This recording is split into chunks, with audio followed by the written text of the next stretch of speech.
hop on over to my YouTube first to make sure I'm getting paid because every single time Good just make a point. mass of it. Yeah, I've Good gone over to point. check. They've turned off my pay, so let me quickly jump over YouTube Studio, isn't it? Live, and then ha ha ha ha ha, cheeky YouTube. Yeah, it was turned off. I love how I turned this on beforehand, and then the moment I go off, they trigger it to turn off. So there must be something in the settings somewhere that's continuously turning me off. You probably can't hear me. I can hear you. Can you hear Okay. me? Yeah, I can. I just because I'm over in studio now, also checking. Yeah, so you have to set it in your channel level settings under the live studio in YouTube Studio, and then Hmm. it should always then show as it should always then automatically monetize. After the stream, I can talk. It's easy. I had to figure out where the hell it was. It was like Hmm. because it's buried intentionally. It's of course buried. Yeah. Good morning, everyone, or good evening, as they are in Ireland. How's everyone in Ireland this morning? And United States, people are coming in. We're starting to get people over. Mihal, what are you doing up so late? And you guys can hear us as well. Thanks for that, Mihal. Okay, great, fantastic. Yeah, good morning, everyone. Welcome back. Happy New Year. Yeah, it's been a while since Philip and I have been on together. I've been on, but Philip took a break for a little while and he's back into it in the new year. And there's been some exciting discoveries Oh, over the last couple of weeks. Some of them aren't necessarily new, actually relative to human time, but they're new to me. So that's and good. and and I think especially because Philip, you and I have been kind of chatting about the Silk Road a lot lately, Yes.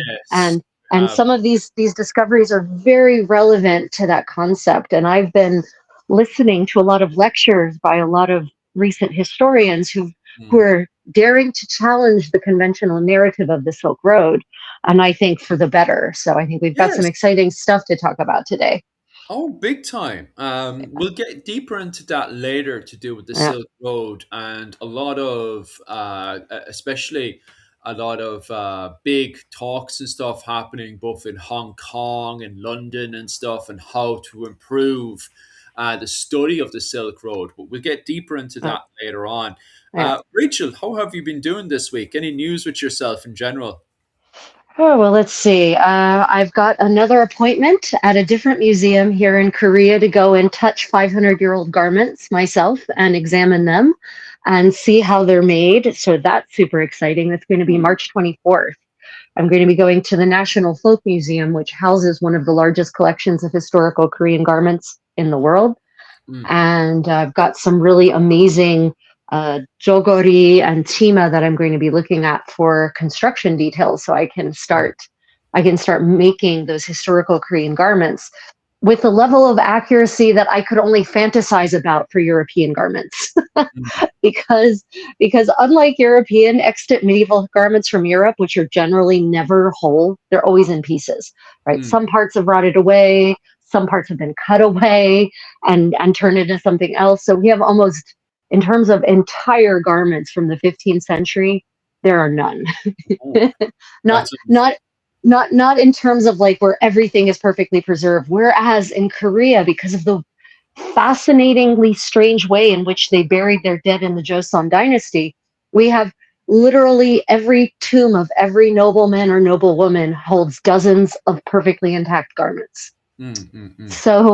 So I can actually go and look at these and I can very like within a 95% degree of accuracy reconstruct it, devise how they were made and then apply that to making my own. Oh, Whereas in 15th century European garments, we have to make a lot of assumptions. We mm. have to look at like 10 different garments across Europe to get a full picture. We Mm. can't, it's just nothing survives that well intact from the 15th century. There's a couple of bog bodies from Denmark in particular. I'm thinking the Boxton man, 13th century Mm. gentleman who I'm pretty certain was murdered Yeah. and tossed in the bog. His garments, all of his wool garments, have survived perfectly. The Oh, linen that's great. garments disintegrated, Mm. but that's 13th century. It's like, okay, that's Ah, exciting if I were doing 13th century, but it's mm. not necessarily relevant to the 15th century. So, Yeah. so yeah, that's very exciting for me. March 23rd, I will be once again cuddling delicately and with utter reverence the garments of someone who lived 500 years ago. So Mm. that's really exciting. Yeah, that is very, very exciting for sure. Kevin, what do you mean by this one as well? Let Rachel know about Raymond's Quiet Press. Which one is that, do you mean, Kevin?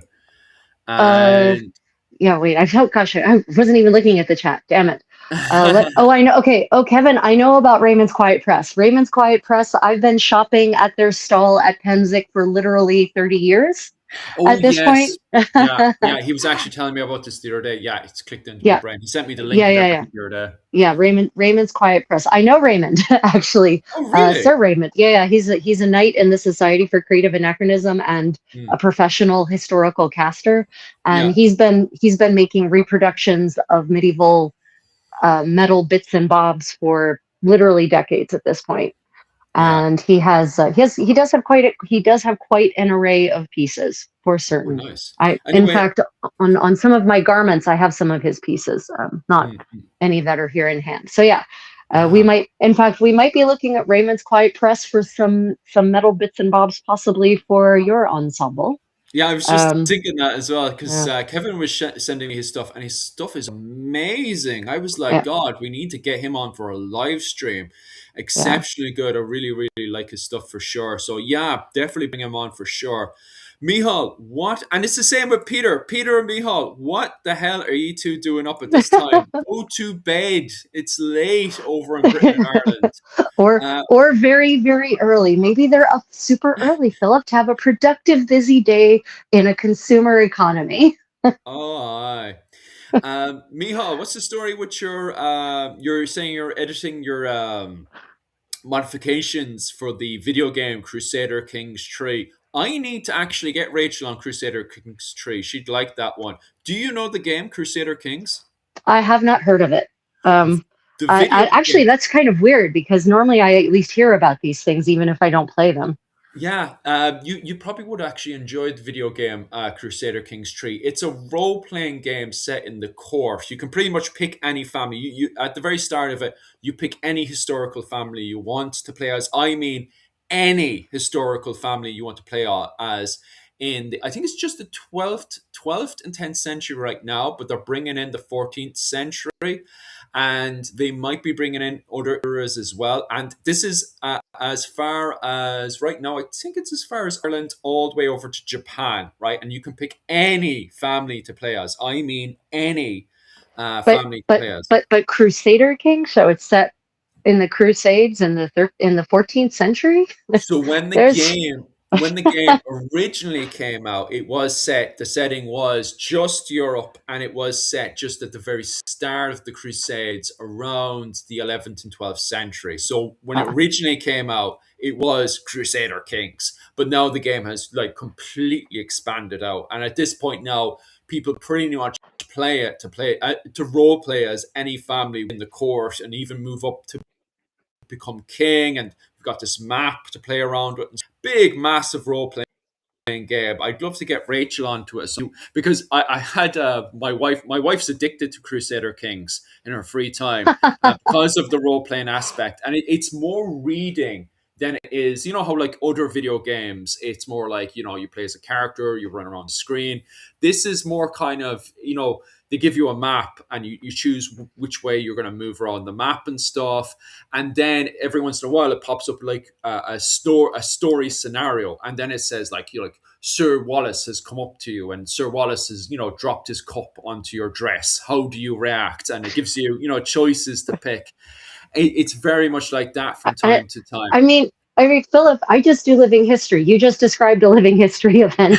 And any seriously, like especially the Sir So and So has dropped a cup of wine on your gown. What do you do? Yeah. That's me.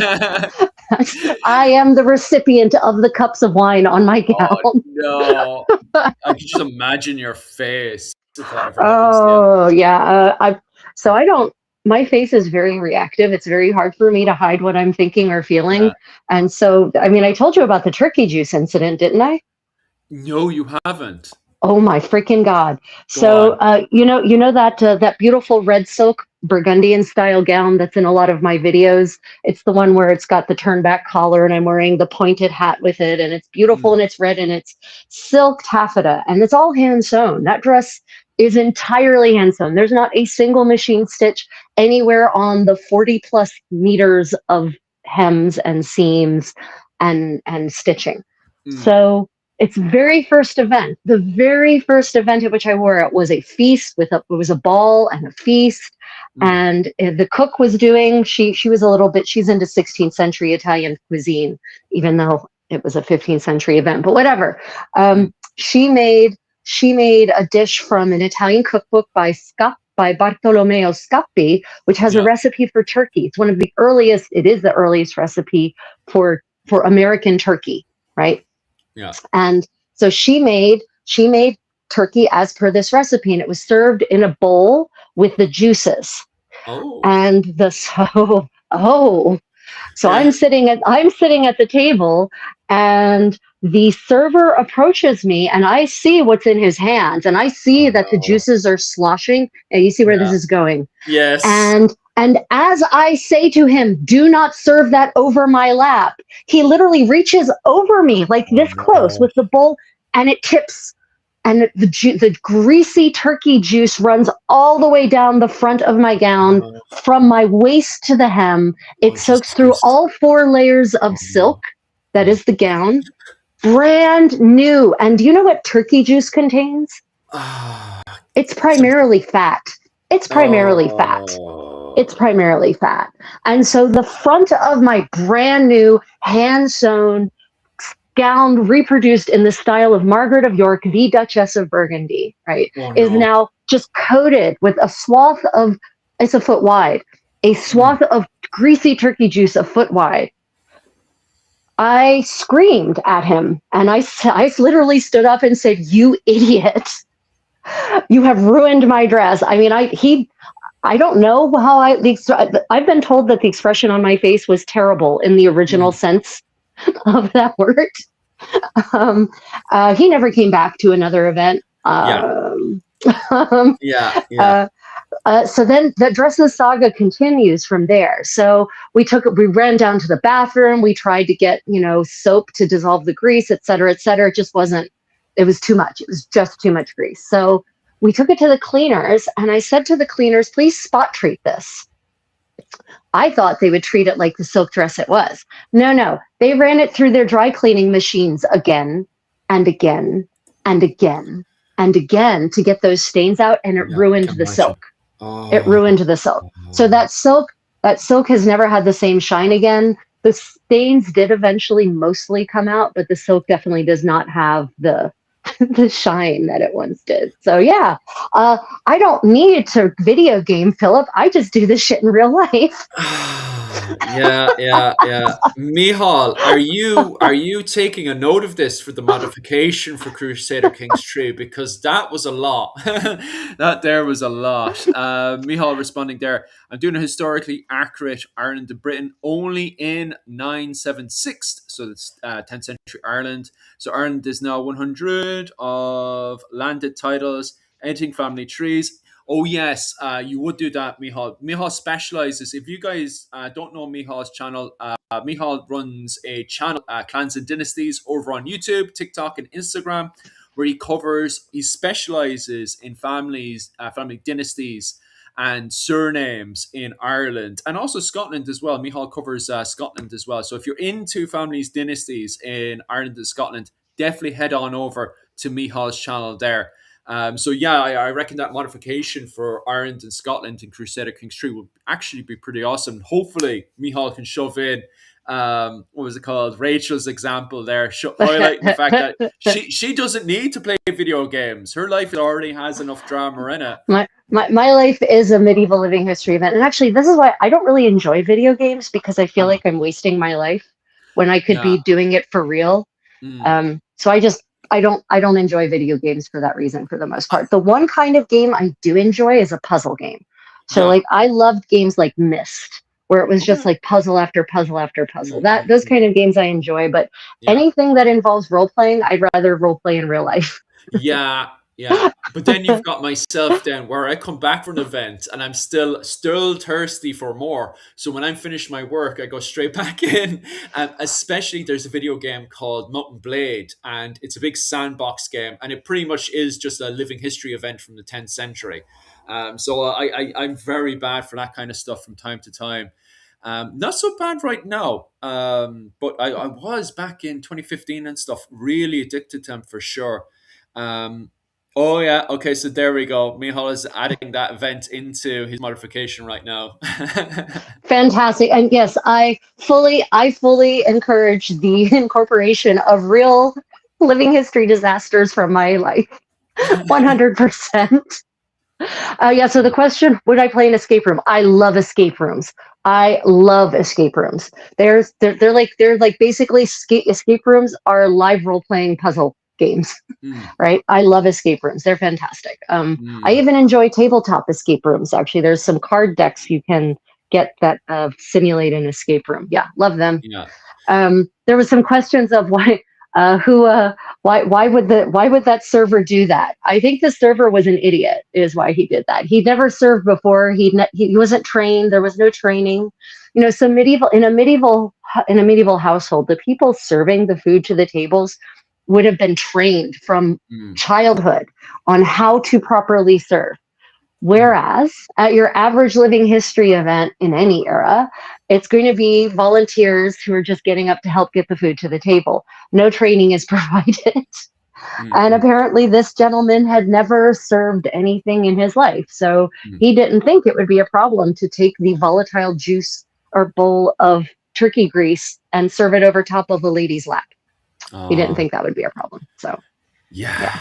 Um, Susan is asking, and I'm actually curious about this as well, Rachel. What are you working on? What's going on here? Yeah, so here's why I don't have time for games either. Because Philip, I don't know, Yeah. you must only have like one outfit, but I have a lot of Yeah. clothes that constantly. I have a lot of clothes that constantly need repair. So Yeah. even if I'm not making something new, I'm constantly having to repair things. This is the blue kirtle, the other one of the gowns I wear in these live streams that you all love so much. Mm, Yeah, well, I wear it for real, so it takes real damage. So I'm currently fixing all the various spots where seams have come undone, where hems have fallen, where fabric is worn away. So I don't understand any reenactors who have time to play games. Like, why aren't you mm. maintaining your kit? Yeah, this is actually true because I remember working on the fringe to the cloak, and I remember it Yep. took me hours. I was just there. Like, don't get me wrong, happy out. It is true. Like everyone tells you, the moment you start working on a garment, just shove on a box set, and you're happy out for hours working on it. But it is very time consuming. You don't have hands to be playing video games. So that is very, very true. What do you normally do to distract yourself while you're working on something?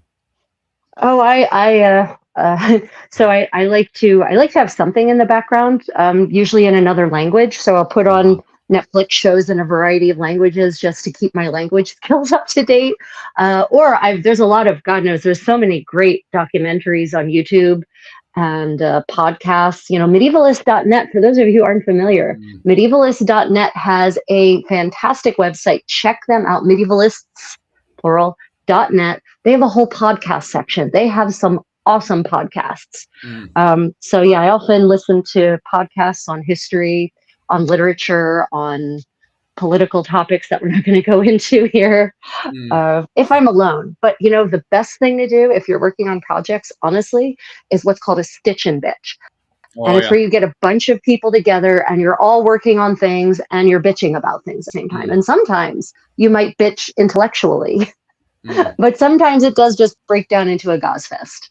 So, Yeah, yeah, yeah. yeah. No, I had to avoid them in Ireland because that's exactly what they turn into, is just bitching about people and the amount of fighting. Jesus. Oh, No, no, really? I couldn't Okay. fight it. Most stitch and bitches I've attended are very positive and supportive. So I That's don't great. not like negatively bitching about people, but usually bitching about like, you know, people jumping turkey juice down their brand new 15th century gown. Yes. Mm. Things like that, for instance. That would do it for sure. Good Where am night, I? Mihal. Thank you for joining us. Question: Have I Mihal, seen the movie 1612? I have not even heard of the movie 1612, oh so yes, this is the one. no. Kevin, this is the one you got me in trouble for the other day. I don't know what the hell was the story with YouTube. So YouTube, I didn't tell you, but YouTube kicked me off a live stream. I was live streaming away, and Kevin was like, "Will you react to the YouTube video 1612?" So I was like, "Yeah, yeah, no problem." Now remember, this was on YouTube, and on top of that as well, I'm not the first YouTuber to go on to YouTube to react to another video on YouTube. Okay, so I Oh go God. over, I Oh wait, is share it that what on. happened? I got a notification that you'd started the stream again, and I was like, "What the hell happened?" Okay, that Maybe. was it. Go But on. regardless, I jump on and I'm live streaming away. And then I got kicked off. And YouTube, proudly to itself, was. And by the way, I didn't even know what was going on. I was talking to myself for a good while, and Kevin and the rest of them were like, "Where's Philip gone? Where's he gone? Where's he gone? Where's he gone?" And I was there reacting to because I was focused on the video. All I could see was video on my side. And so I was looking at the clothing and I was like, oh, the clothing's really good. Now, remember, I don't specialize in what's called in the 17th century, so it was probably complete garbage, but it looked good to me anyway. Plus, it was fighting between the Hussars and the who was it? The Rus. Sorry, the men of Moscow. It was not Moscow, and the Lithuanian Commonwealth. Sorry, the Polish Lithuanian Commonwealth winged Hussars. Okay, they were fighting each other in a siege, and the clothing looked absolutely magnificent to me. But as I said there, I don't specialize in 17th century clothing, right? Right. Regardless, I'm there reacting to the video. It looks absolutely magnificent. People are holding formation. The Winged Hussars are breaking formations. Looks spectacular. Looks great. I'm saying all this, by the way, while I've already been kicked off of YouTube. And I go onto my site. I'm like, where's everyone gone? What's going on here? And then, just as I'm closing everything up, I got a notification from YouTube saying to me, oh, you've been banned from the platform. However, we're going to let this slide this time because this is your first offense. And I'm like, first offense for what? What have I Holy shit! They done? gave you got a channel strike. Oh Yes, my they took God! it really, really, really, really seriously. Wow! Yeah, Wow! for reacting for a video Wow! in YouTube. But Kevin, that's not the point here. That video was already on YouTube. And also on the strike was like, oh, it was too violent. If it was too violent, what the hell is it Why is doing it on on YouTube? YouTube? Yeah, to start with, like, yeah. So now it's a case of, and by the way, everybody reacts to different videos all the time on YouTube. So what are we allowed to react to now? Or is it a case of some people can react to it and other people can't react to it? Because myself and Rachel have bitched about this before, and we hope YouTube hears about this one. But we Yeah. have noticed that some people are treated, like gems on the platform, and other people, Yep. like myself and Rachel, have to grind for every single thing we get on this platform. You know, like what's going Yep. on here, like. Um, Yep. but yeah, we could literally bitch about this all day when you've all come here for the news. So I'll start up this week's news without further ado before we end up bitching about YouTube all day. Right. So, Rachel, what we are Yes. looking at this week is actually my side of the news. So, what we'll do is we will zoom over here. Do you want me to place you up on top here? Is it? Yeah. Put me on top. You know the algorithm likes that. It's weird. Yeah, it is weird like that. Because I noticed that as well when I was doing a live stream with the other lads this weekend, and Michal's gone off to bed now. But every single time I zoomed into the lads, poof, numbers started to jump up. The moment I go into anything like this, numbers start to drop down again. I don't know Yeah. what the crack is with the, and it's definitely it must It, be an AI or something like. yeah. So this is what I've determined. The software. So if you look at what this split screen looks like on the live Mm, stream feed, it looks terrible, and yeah, it's not. It doesn't look good. mm, And the software, YouTube has software that recognizes if something looks good. yeah, So if it's like a whole screen, it prefers that over the split screen. That's what it comes yeah, down to. Yeah. yeah, Algorithm, you mean people? No, no, we don't mean people. No, we don't. we yeah. mean the set of calculations that is performed by AI and machine learning to determine what should be shown to people. Mm. That's what we mean. Yeah. Yeah. What I'll do actually, let's see if I can play around with this because our numbers straight away from the get go, our numbers have jumped down again. So it Yep. is like I so show it briefly, then just show them what it is, and then let's put it back to full screen and talk about it. Is what I yeah. suggest. So basically, what we're looking at here at this picture is an archaeological dig that is happening over here on this island here at Solji, Ireland, right? And this Nice. island here is really important. Why is this island really important? Because this is where an Irish princess had fled to in the 10th century. So, first and foremost, who is this Irish princess? This Irish princess is a princess called Sunva, Sunniva, and Sunniva was an Irish princess. We don't know what branch of the Enale dynasty she was from. Enale dynasty was one of the most dominant branches in Ireland in the 10th century and pretty much were the high kings of Ireland and were running Ireland at the time. I know a lot of people imagine Ireland's broken into 150 independent kingdoms. That's not how Ireland was run at the time. They were branched together as king groups, linked together through fosterage, hostages, and also marriage alliances. Okay, called the king group system. And at the top of Right. the king group system, so each one of these king groups, clans as we call them today, you would have a king, a re, or I father, re, right? And that would be the equivalent of like a yall or an okay? The problem is when people are translating the word king, they think Uh, it's like, oh, well, king of the Irish. And that's not the case. You have right. kings, you have over kings, you have high kings, and you even have Well, at one stage Brian Brew, who declares himself Emperor of the Gael. right. And actually, the funny thing about that is even the Europeans who visit Ireland don't understand at the time, like at the Yes. time, don't Yeah. understand the hierarchy. They keep trying to apply their own concept from Yes. wherever they're from on the hierarchy. And so that's why you end up with these, travel vlogs that talk about King so and so, and then the Irish are like, King who? Yes. That's why I'm right now. Because, King who? yeah, because of the fact that they're referring to this princess as an Irish princess to the king of the Irish. And I'm like, okay, so she's a part of the Enale dynasty, but what branch? Because at this point, there's four dominant branches. And to prevent a lot more fight, they actually took goes on who should be High King of Ireland.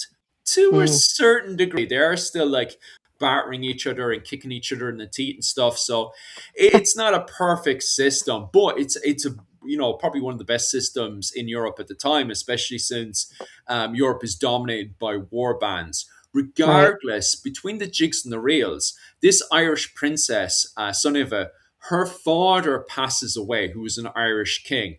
And so she's married off to a Norwegian warlord in Norway. And she's sent off to Norway to live, right? But she doesn't, and this is happening in the 10th century, but she does not. And at the same time, as well, I need to take note to this that she's considered a semi mythology, semi historical character. Okay. And you can see, by the way, that they continuously add on more and more um, stories onto her that she's at a point Right. now where it's very questionable if she existed or not. But I'll All right. elaborate on that as I'm telling the story because it'll slowly click in and you too will slowly question, did she actually exist or not?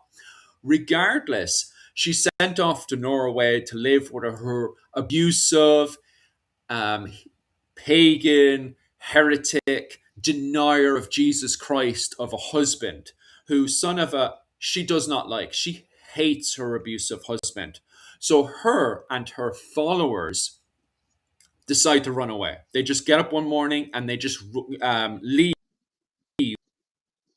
and they steal a boat and they put themselves hands and basically they get God to kind of, bring them Ireland. That doesn't happen. What happens instead is they end up landing in the island here.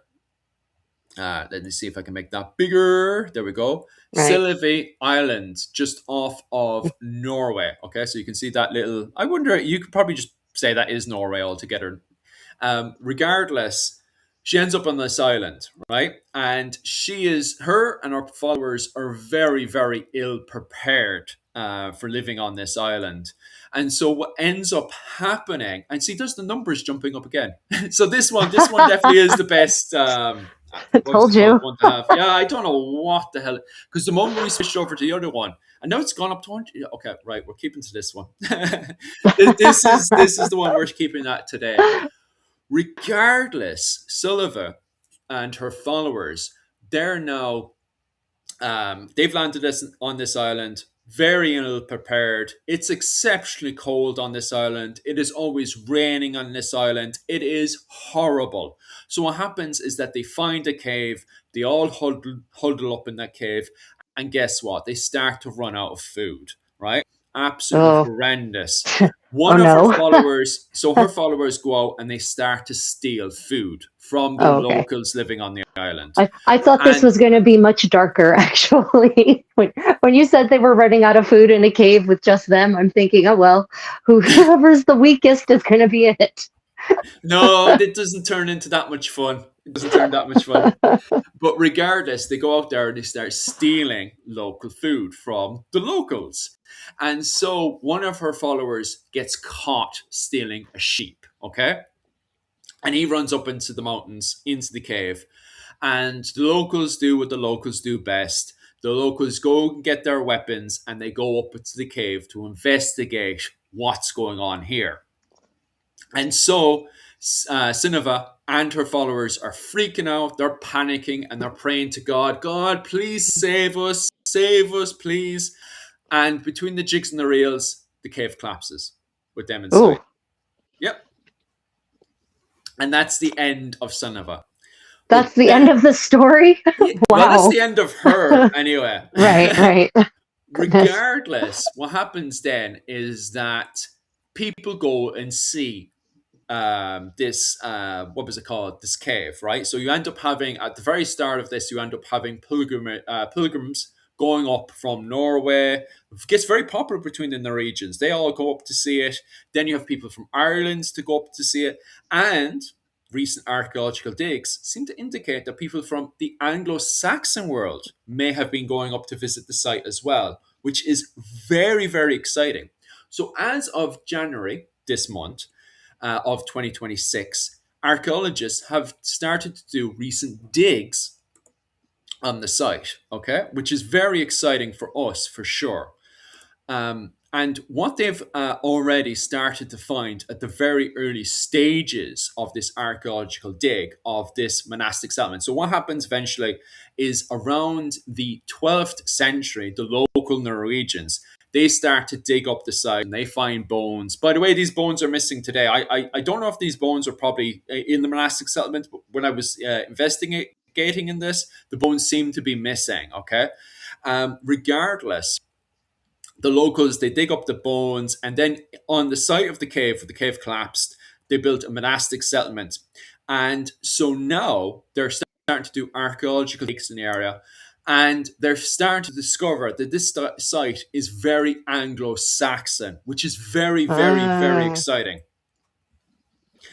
Now, the theory is right now is because Olaf, the saint, so at the time when this monastic settlement is built, it seems to very much indicate that this monastic settlement was built around the time of Saint Olaf, who was king of Norway, and that he had a very good connection with the clergy of the Anglo-Saxon world, and that perhaps he brought the clergy of the Anglo-Saxon world up to this island to help populate the island, educate the locals on Christianity, and then build up the mm. site here. So that's quite exciting in these recent digs. And hopefully, we can find out even more information on Sunniva and pull her out of the mythology world and permanently into a proper historical background. Because, as you can clearly tell there, trying to find evidence of her existence is quite difficult as of right now, especially since it was the 12th century when the locals dug up her grave and started to, use her body as a relic. And then on top of that as well, trying to decipher who she actually was within the Irish world.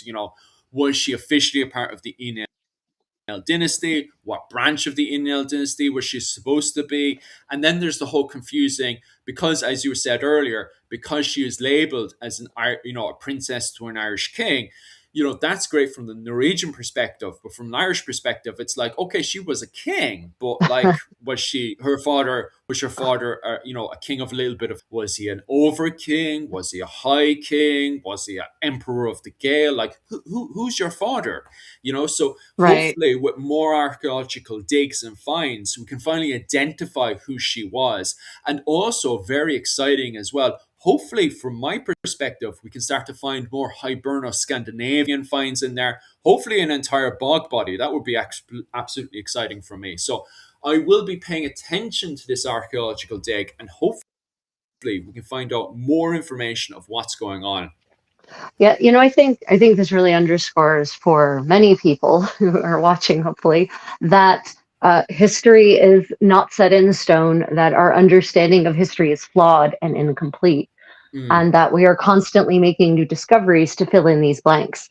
And yeah. that also, with the exception of a very few places on this planet, for the most part, we do not have a contiguous and continuous record of the past, right? We Mm, don't we don't have someone just writing every single day, this is what happened today, this is what happened today, this is what happened today. mm, That's very rare, which means we have to rely on all these different sources to form a picture of the past. And that's why we may discover that this princess, in quotes, was a real person, or mm, we might have to continue to have to say, thus far she seems to be only legendary. yeah. There are a lot of kings and queens and princes and princesses all over the world from ancient times who are more legendary than real. Yeah. So yeah, it'll be interesting if we can find something pointing to her, and that could happen. That happened in the case of the Trojan War, for Yeah. instance. For a long time, the Trojan War was considered a history, and then in more recent times, we decided it was legend. Mm, And then they found those Assyrian archives, right, from the era, contemporary records talking about this conflict in Walusa and talking about a Prince Paris. And mm, so the Prince of Walusa. So then suddenly we realize, holy shit, this thing really happened. mm, Probably not with the intervention of the gods, like Athena disguising people and Zeus giving people extra power or whatever. But so it could be, it wouldn't surprise me, Philip, if we found records about this princess that weren't from Ireland, right? mm, Like it's just like the records about the Trojan War aren't from Troy, they're from Assyria, the Assyrian mm, Empire. yeah. Um, the records that we might find about her might be somewhere in Norway, right? Yeah. You okay? Yeah, I just keep when I'm gesticulating, then there are pins in my hem, so my fingers are bleeding. It's okay. I Oh, even I even inserted the needle under my fingernail, oh so no.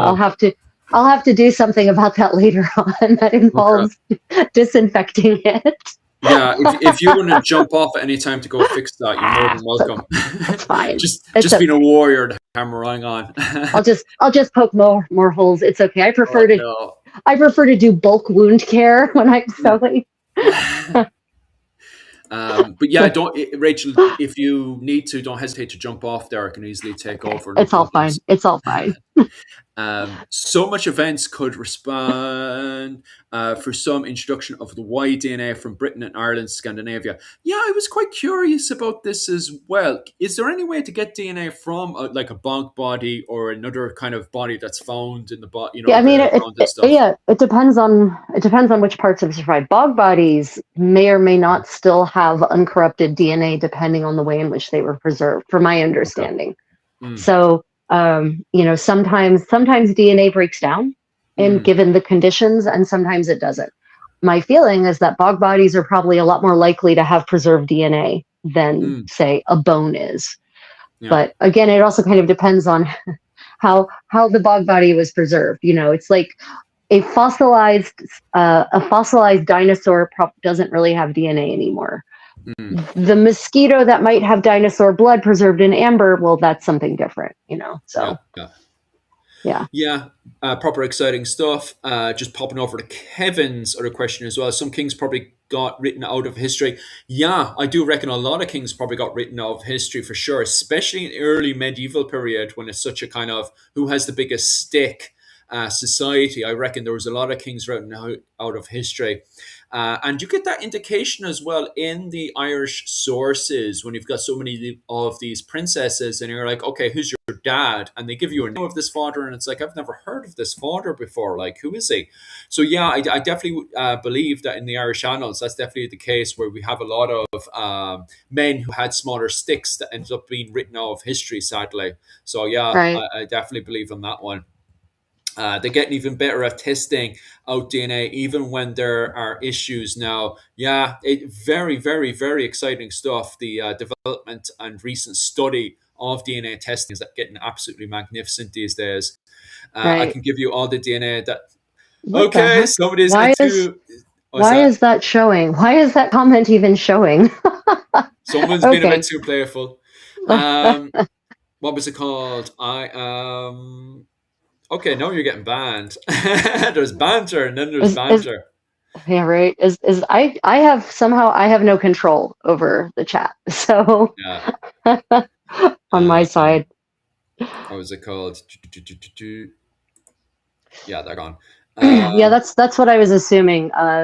Tycon, that the acids are probably, you know, uh wait, what? Oops, something went wrong. Reload the page. Okay. Am okay. I still there? Yeah, you're still flying.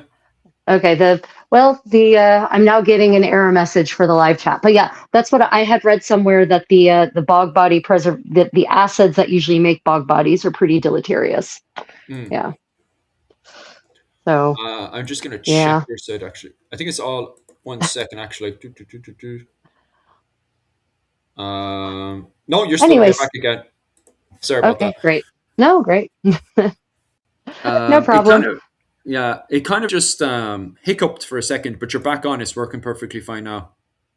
Um, Yeah, I got a message that was discuss second sweetly cute. It said, "Oops, something went wrong. We're fixing it. Be back in a moment." oh, that's Like, grand. okay.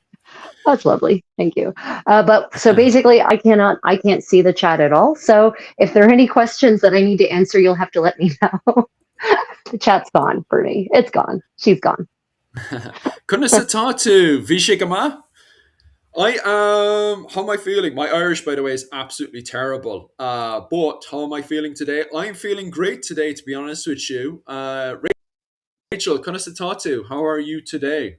Oh yeah, life is great. Life is great. Nothing's wrong. Everything's happy. Look, I'm chatting. I'm here chatting with you about history and history news while fixing medieval garments. So hey, what more could I ask for, really?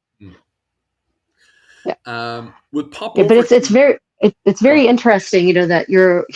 It seems that most of our news is somehow relating to Scandinavia. Yeah, I noticed that there's a lot of recent archaeological digs around Scandinavia. And then Yeah, on top of that as well, it helps that both Hong Kong, Japan, and Beijing are talking about the Silk Road a lot and then connecting it to Dublin with the Viking world and then bringing it around into the likes of, well, we'll go into deeper conversation about that later. But yeah, it does help yeah, that both Beijing and Hong Kong and stuff are trying to connect the Silk Road over to Dublin and stuff as well. So, yeah, a lot of people are talking about the Vikings this week, so that's really, really handy for us. Talking about Vikings and what we're talking about as well. Rachel, what's yeah. the story with this one here? Yeah, so that, my dear, is silk from the Augsburg ship burial. That Oh, really famous ship burial that was like mm, excavated in 1904.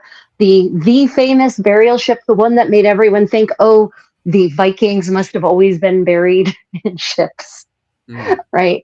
Even though that's not true. Um, anyway, this is actually okay. This is actually 10 years old, but it was new to me, so I'm going to bet it was new to many of you. yes. So about 10 years, I guess it's been 12 years ago at this point, textile history researchers went and re-examined the textiles found in that ship. So for those who don't know, the Augsburg ship had hundreds of textile pieces in it, which Mm, is amazing. surviving from the 10th century. Yeah. So, and a lot of silk, a lot of silk. And silk is not, in that era, is still not manufactured in Scandinavia. It's not Yeah. manufactured anywhere near Scandinavia. It's not made in Europe at all in that era. It has to be imported from very far afield. And the fact that there was so much silk in this burial is really significant. Now, they started looking at these textiles, and they really started paying attention to the motifs and the style of weaving so that they could accurately identify the point of origin of this silk. And those pieces that you see there come from Persia. Oh. Yeah, it's a weave called samitam, and it's a specific kind of weave that was woven in the 9th and 10th century. It was woven in what was then Persia, which is a different on the map than it is now. The Persian Empire as was. And one of the reasons that they know they're from Persia is because of the motifs on them. There are a lot of symbols and animals that are taken directly out of Persian mythology, including the shahrokh, which is, some people just call it a rock. It's one of these giant mythical birds, that's like massively sized, mythical megafauna, basically. And there's actually, the shahrokh is actually depicted on multiple pieces. Oh, wow. And so this shows just how tightly connected Sweden, Norway, and Denmark were by trade routes to, the Middle East, the Far East, South Asia, East Asia. And not only that, they found these beads are Persian silk. And what they've discovered is that in general, it seems that the silk was not made into whole garments, at least not the extant bits they have. They cut the silk up to make decorative trim. So that's why you see all these strips. It's because it was cut into strips so they could like maximally use it on as many garments as possible decoratively, rather than making a single whole garment out of it. They also found silk that had Irish style crosses on it, embroidered onto it. And they think that those might actually have come from Ireland. So, so you've got silk that's been either purchased through Ireland. The cynical person is going to say, oh, they raided it from a monastery, but maybe not. Maybe they actually traded for it in Dublin, for instance. Yeah, because this is the thing as well. I was talking about this the other day, is that everybody assumes that for the 200 years that the Vikings were just raiding Ireland, and that's not the case at all. Actually, by the time we get up to 840, Mel Shocknod the First has already pinned down and gotten rid of a lot of the major troublemakers inside of Ireland that were causing massive raids into Ireland. And then by the time we get up to around 850, 860, Ivor the Boneless and Olaf the White has pretty much monopolized the protection racket around Ireland to prevent outside pirates, Vikings, from attacking the coasts of Ireland. And they themselves, the Ivor the Boneless and Olaf the White, have then fostered their children, have marriage alliances with local Irish women and stuff. So they're a part of society. Now, don't get me wrong, it doesn't mean that they're Irish. They're referred to as kind of like foreign Irish, kind of, and still at the same time also at times called Norwegians, well, men of Luckland, Norwegians and stuff. So they're not Irish, but they're now a part of the Irish system by the time you get up to 850, 860. And then their children then are referred to as Gaul Gael as well, kind of foreign Irish, but they're, kind of recognized as Irish, but at the same time, not a part of the clans and the king groups of Ireland, but still a part of the assemblies and stuff. And they themselves will continue running this kind of protection racket in Ireland, preventing pirates from attacking the trade routes going from Norway over to the Iberian Peninsula, which is definitely something we'll have to advance into more. And as you said there, like, it really stops a lot of this outside raiding going on. Right. But don't get me wrong. Maybe it was stolen between the period of 793. It could have been. I think we need to stop assuming that anything Irish that ends up elsewhere than Ireland in this era has perforce been stolen. Yeah. through some kind of illicit action. Like, maybe give the Irish a little more credit than that. But it's not that. There's a reason why Ivor the Boneless was so absolutely terrifying. Like even today, everybody knows today, almost 1,400 years after the 1,200 years after these events, people still today fear Ivor the Boneless. And so, never mind how people thought back in the medieval period to the name Ivor the Boneless. Like he ran a very, very successful protection racket in the seas of Ireland, Right. and made Dublin a lot of money. So it was most likely, in my opinion, probably more from trade rather than raiding. But at the same Right. time, it is the Viking Age, and they were famous for pulling off successful pirating raids.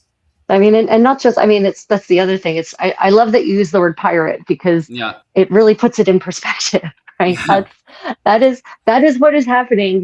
The golden age of piracy isn't just in the 17th century. Mm. Yeah. So yeah, that's what I was very excited to see. This new research, and a book has actually been published that now is definitely long since out there on the silk trade and Scandinavia, basically medieval Scandinavia. So I'm confident that that would be a very interesting book to look into if we're looking to expand their understanding of the culture, the textile culture, fashion history, and the economics Mm. of Scandinavia in this era, which of course absolutely includes Ireland 100%. Mm-hmm. So, the thing is that when you find garments like this, it's never a question of just local importance, right? This has ramifications for understanding the Silk Road. Oh yeah, big time. Jim has a really, really good question on this one as well. Was the color painted on the silk, or was it different colored silk thread? That is an excellent question. It is woven.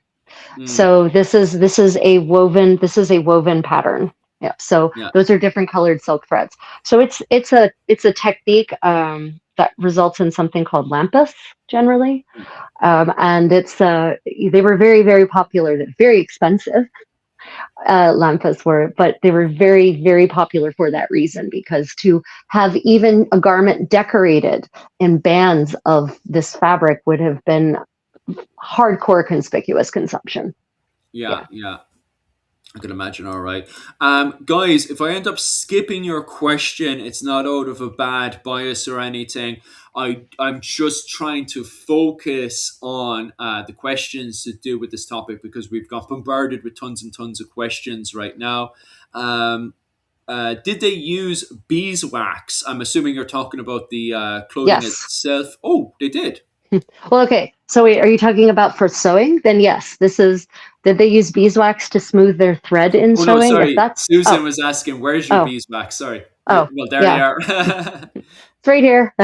I found it. It was in a suitcase that had not been properly unpacked Hmm. from my last trip. Yeah. Okay. Next, any other questions about the I'm topic? As not I said, quite I sure about this one. Jupiter, did they use chopstick? What do you mean by that, Jupiter? okay. Definitely expand on that one. If he means did they use chopsticks in Europe in the Middle Ages? The answer is no. Hmm. They did not. They used spoons, knives, and fingers. Yeah, Yeah, that's but what they used. Jupiter, do you mean for like what was it called? Oh my God, what am I thinking? For making clothing and stuff? I don't know. I don't think so. Um, is that a German outfit? Is your clothing German, or are you talking about the silk? If you're talking about the clothing itself, that find was from Sweden, wasn't it? That's the Augsburg burials. So yeah. Oh yeah, Sweden. Um, this what I'm wearing here. This is 1480 Florence. Mm, So not German. Nope, not German at all. Very Florence. Very, very, very Florence. mm, mm, So mm. Italian, in case you don't know where Florence is. Okay, and the rest of it, I don't want to sound biased or anything, or we'd end up talking all day about the different because there's a lot of really, really great questions, but they're all way off topic, from people's clan names to what's it called, bagpipes and stuff. Questions more suited for the weekend. This weekend, myself, Mihal, Clans and Dynasties, and Dr. Owen O'Neill will answer all those questions. So be here for that one, okay? So anything Al- to do with clans or bagpipes or any of that kind of stuff, we'll save Although those questions for the weekend. although bagpipes, I can answer about bagpipes because I'm a one of my specialties is music and dance from this Oh era. yeah. Well, the Bag, question bag, is, do you play the you know, bagpipes? do you play them? Well, I No, I don't. do Do you? not. I don't, and neither does neither does Philip. But I have lots of friends who do, but not those garbage sounding Highland pipes, like actual medieval bagpipes that sound nice when you hear them. So Hmm. yeah, I don't. I do not. I can twitter on a lute very poorly, and that's about it. Yeah. Hmm. And the other question here, we'll answer this one here before I move on to the next topic. Hello, Rachel. What time period are you from? Where are you from right now, Rachel? What's your clothing setting? Yeah. Once again, I am currently in 1480s Florence, and I have a luxury French tapestry behind me. This is a real. This is real. It's not. It's not. It's not CGI or AI or anything like this. So, yeah, 1480 Florence. Absolutely gorgeous. Welcome to my private chamber in my palazzo. Mm. And it is absolutely gorgeous. Um, I do play medieval bagpipes. Kevin plays medieval bagpipes. So if you want to find anybody who's playing medieval bagpipes, definitely get in contact with Kevin there. Moving on. No, the next one is a lot of argument in Ireland. So just to take a step back here, this, by the way, guys, if you're wondering who this is, one second now, I'll get her name back up. I apologize for this one. Professor Maria Teresa Flanagan. Professor Maria Teresa Flanagan, okay? And she has a new book coming out dated right now to October 2026, and that name is going to be Strongbow in Ireland and the Undue Empire, right? Oh, And in this book, she is going to be only highlighting the solid evidence, mostly focusing on charter evidence. And she highlights this in the title right now. Right now, there is no cover for this book, and it is due to come out for October 2026. Okay? Now, this book is very, very important. Why is this book so important? Because right now in Ireland, we are having a lot of arguments to do with nationalism and unifying the island of Ireland by 2030. Rachel, Rachel, are we now? Rachel, it gets better. It gets better, Rachel. It gets better, right? Now, don't get me wrong. It gets better. It gets better. It gets better, Rachel. Do What you know does what it? else? Do you know what else we want to do by well, not us particular, the French. Do you know what the French want to do by 2030? Oh God, what? They want to have a big nationalist festival in England, France, Britain, and Ireland. They want to have a big celebration to the Norman invasions of Ireland, well, Britain and Ireland. At the same time, the Irish government is trying to unify the island of Ireland. Oh, oh my God. Oh my God. Talk about tone deaf. Read the room, France. Read the room. Oh, yes. So this I'm has started so many Colonialism. arguments, right? Oh my God. Because, and don't get me wrong, everyone in the comment section, I understand the majority of you understand that people of the medieval era did not understand nationalism, okay? Yeah. Rachel, you understand that the people of the medieval era did not understand nationalism. I mean, William Marshall, Strongbow, the Fitzgeralds. I just cannot remember them flying a French or British flag when occupying these territories. Do you? No, no, and the funny thing is, when they went to war, if whatever heraldry they were wearing was their own personal heraldry, Yes. so Yeah. oh And boy, I was talking about this the other day, and don't get me wrong, most sane English people understand William Marshall had no understanding of nationalism, right? William Marshall never actually identified himself in his own lifetime as being English. No, don't get me Yeah. wrong. From a Yeah. nationalist perspective, they do identify the fact that William Marshall is the greatest English knight who ever lived. Okay, it's that I do this. I've disagreed with that, Is and he? Is he? yeah, yeah, I yeah. mean, it's such a hard question. What is English in the 12th/13th century? Like, what Mm, actually counts as English in that era?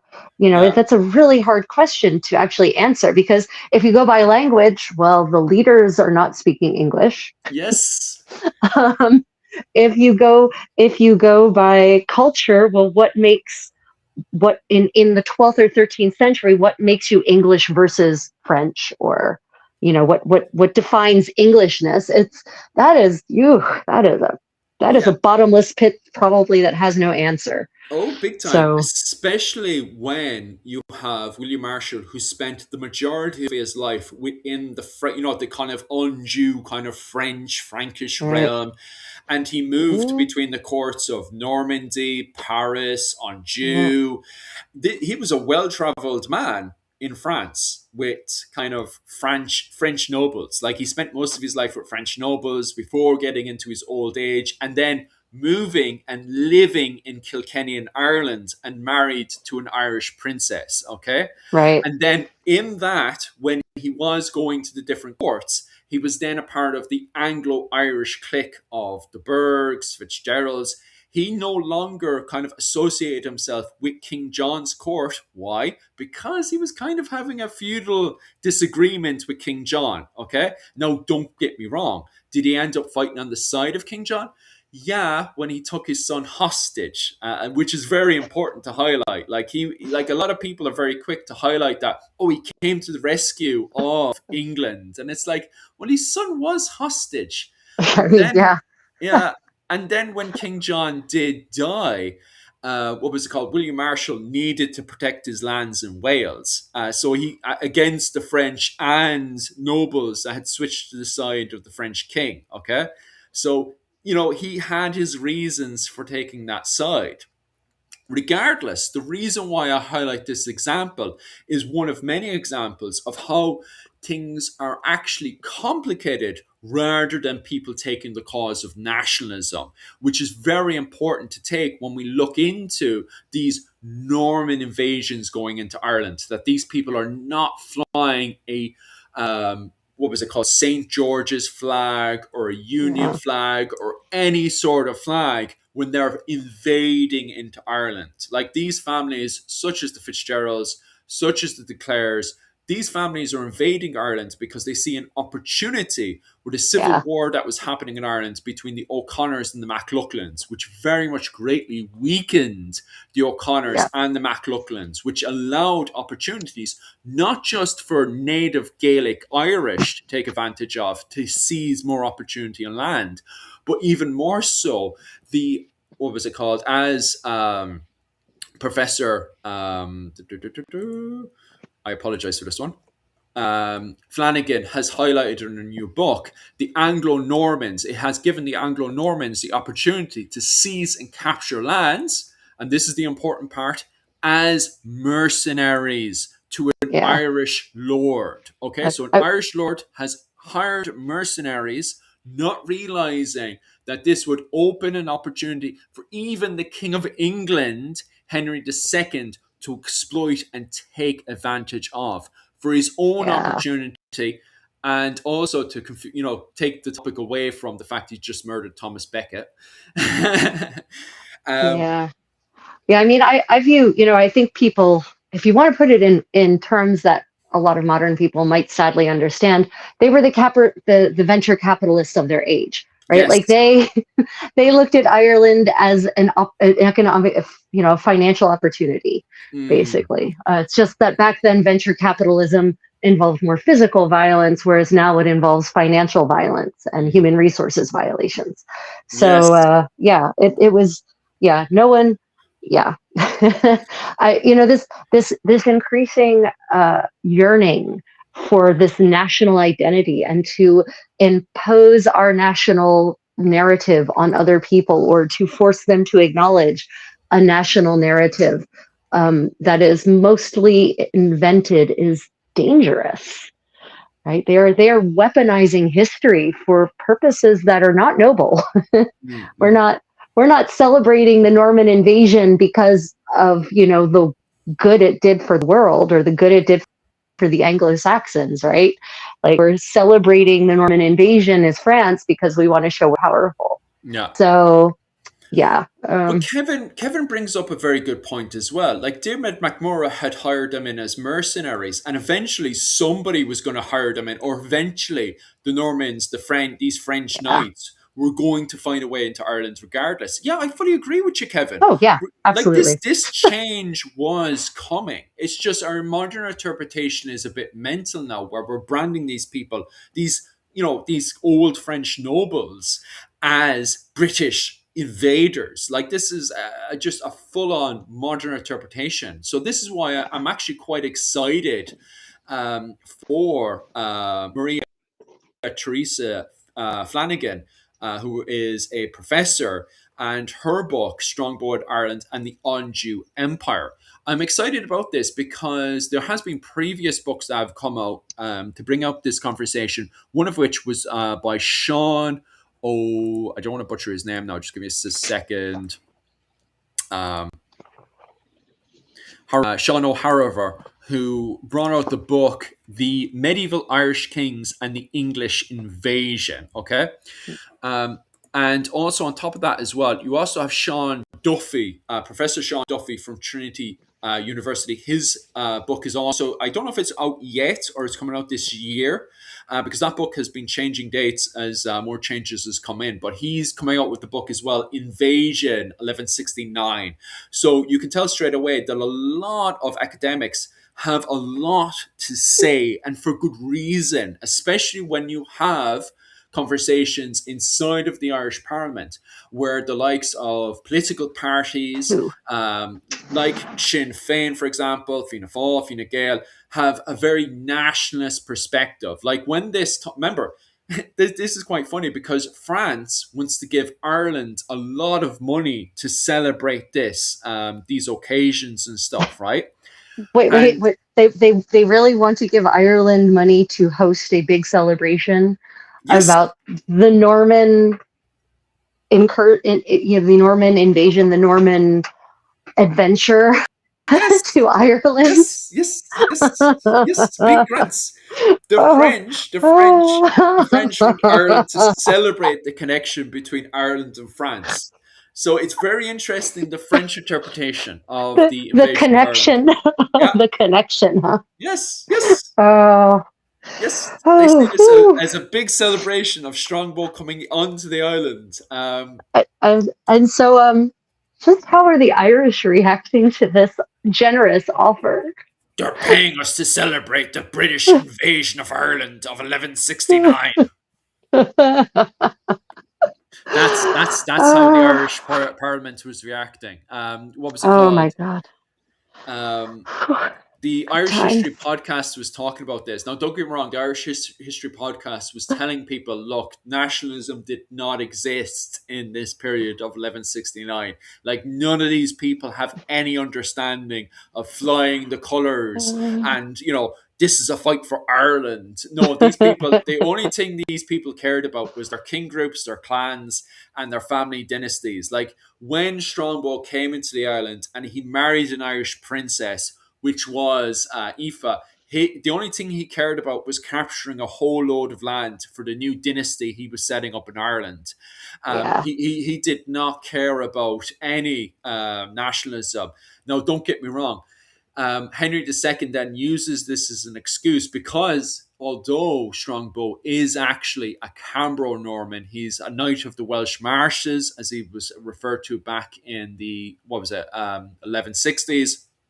Henry II, he sees all of the property of Wales as his property. So when he sees this Cambro Norman invading into England, especially one that had previously fought a war against him, he's like, hey, wait, technically speaking, that's one of my subjects. And also, I need to kind of get away from England at the time because a lot of people want to remove me, especially after the accident of Thomas Becket. So I Yeah, need to accident. quickly run away from the French and English court. Do you know what? I'll go to Ireland. I'll raise a massive military force in Wales and I'll invade Ireland. Okay. And that's what he does in around 1170, around 1172. So in 1172, Yeah. so in 1169, you have what they refer to as the Cambro-Norman invasion, which is Strongbow's invasion, where Strongbow is, technically speaking, a mercenary for Diarmid MacMurrough, who is an Irish lord who took part in a civil war against the High King of Ireland. Now we have all these mercenaries coming in. And then Henry II, he feels he has the right then to invade Ireland, to put all these, what was it called, Normans under his leash again. So he invades then in 1172, okay? Now, these people invade for their own family reasons. However, the problem is now, which is causing all these arguments and debates, and why these academics need to, more now than ever, to write books to correct these statements that have been made in the Irish Parliament, is because of the actions that had taken place back in the medieval period, and now our modern interpretation of that. Yeah, it's the politicization of history is always done for good reasons and disinterest and for the general public good. I always get a little queasy when history gets used in this way, honestly. Yeah. Instead of learning from the mistakes of history, we blow up these big conflicts and present them as some kind of moment of national glory. It's Hmm. like, wow, you don't understand the purpose of the study of history at all, do you? Not Yeah. even a little bit. Okay, great. Oh, big time. And you see, this is the thing. What I find so funny is that a lot of people turn around and say, oh, there's no point in learning medieval history. No, no, no, no. We need to learn medieval history so we know that we are not a part of medieval history to back in the medieval period, completely different interpretation to our own the way our modern world works today. And the biggest problem is from China, we're in Asia right now, Rachel, and you can see the Yeah. way a lot of people use what happened back in the medieval period to try to justify horrible things out here. And it's the same thing as I've clearly said there. Same thing happening in Britain or Ireland, where people are justifying actions that were taken by families for their own family reasons, are now justifying it from nationalist perspective. So very, very terrifying stuff. I like Simon's comment there. Simon turns around and says, "This is why King John was a just and fair king. He signed the Magna Carta, granting rights to his lords and their freedom of right. He was an amazing king." Yeah, yeah, yeah, yeah, yeah. He did so completely free will, no pressure whatsoever. Good guy Yeah. all around. Yeah. There wasn't two wars fought in Ireland alone leading up to the Magna Carta, which led up to the main war in England. I don't know how many wars were fought in England and France leading up to the First Barons' War, but there were already multiple wars leading up to the Magna Carta. Then you had the big war itself, the First Barons' War, and then it finally, King John was put on his own leash. Never mind putting all these other barons on the leash. Yep. Yeah, and contrary to all the propaganda that we have in the American education system, Magna Carta was not a big step forward for the average person in England. Yeah. It was not. Mhm. It was rights for the barons. It wasn't rights for the everyday person.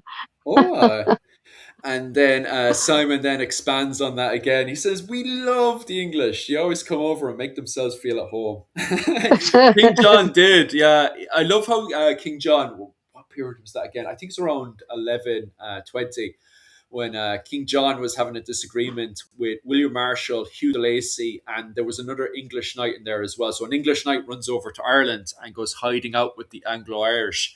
And what was it called? King John first invites William Marshall over, right? And William Marshall ends up having his child kidnapped and taken as a hostage. And then he invades. So William Marshall is subjugated from the get go with King John's invasion of Ireland. And then he comes over with his siege equipment and he wrecks up Trim Castle, and then he marches up to Carrickfergus and wrecks up that as well, subjugating the what was it called, the Lacys, and then eventually he manages to the English noble he was chasing after, he manages to escape, but his wife was captured, and then his wife ends up being starved to death in King John's dungeon. So King Oh, John, big right. Yeah, guy. I remember. Yeah, I remember hearing about that bit. Wasn't she the one? Was she the one who supposedly ate her son? Where the is that the case of starvation about Yeah, which you're talking? yeah, Right. yeah. Except that now the evidence is pointing to she didn't eat her son. It was actually rats that probably gnawed on him. Yeah. Oh, I But didn't she hear was about that though.